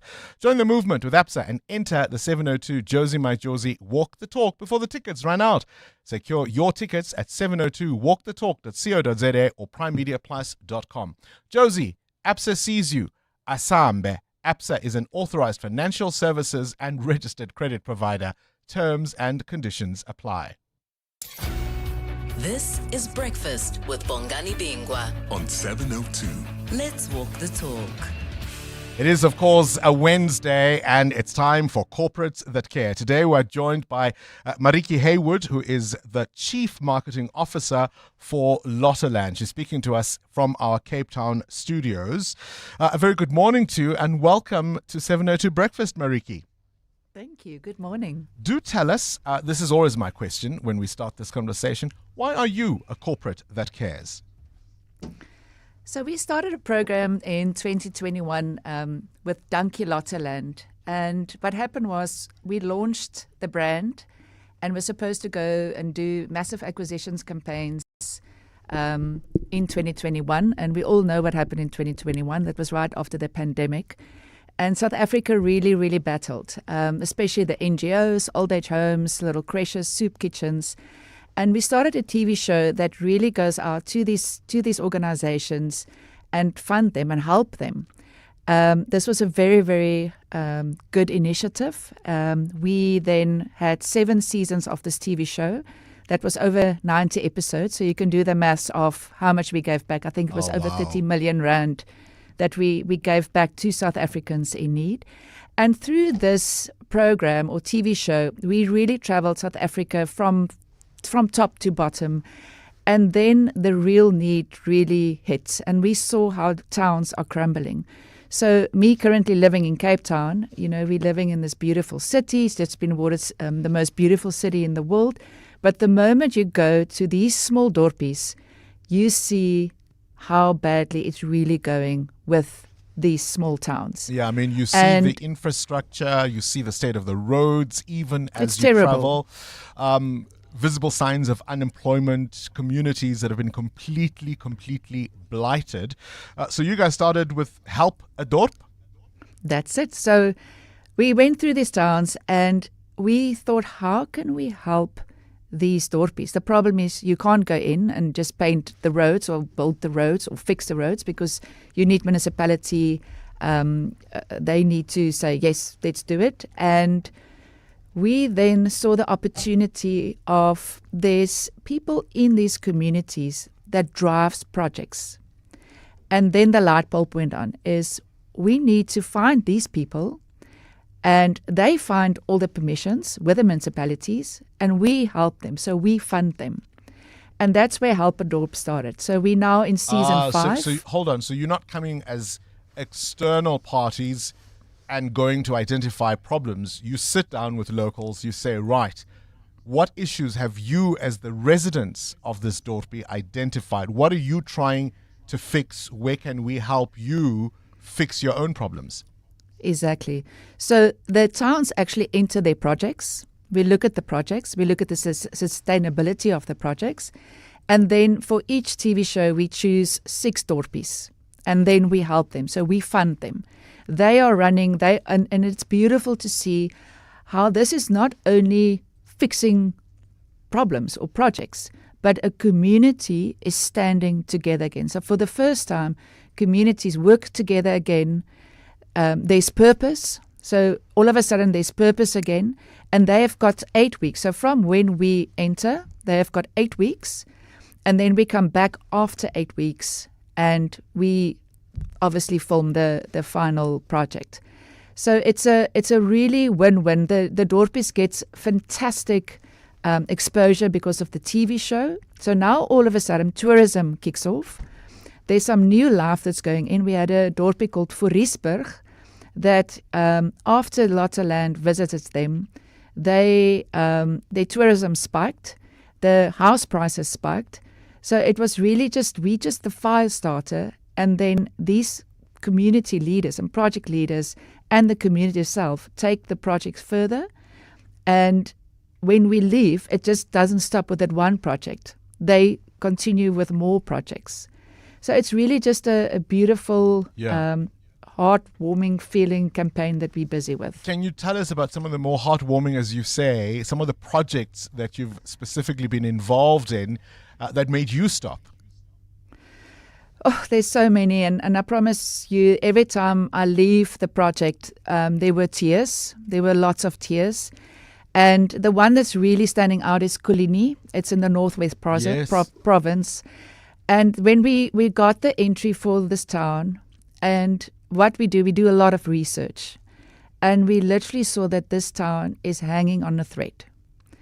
So it was a big risk for us to go into this town. But we just felt that we want to help these guys.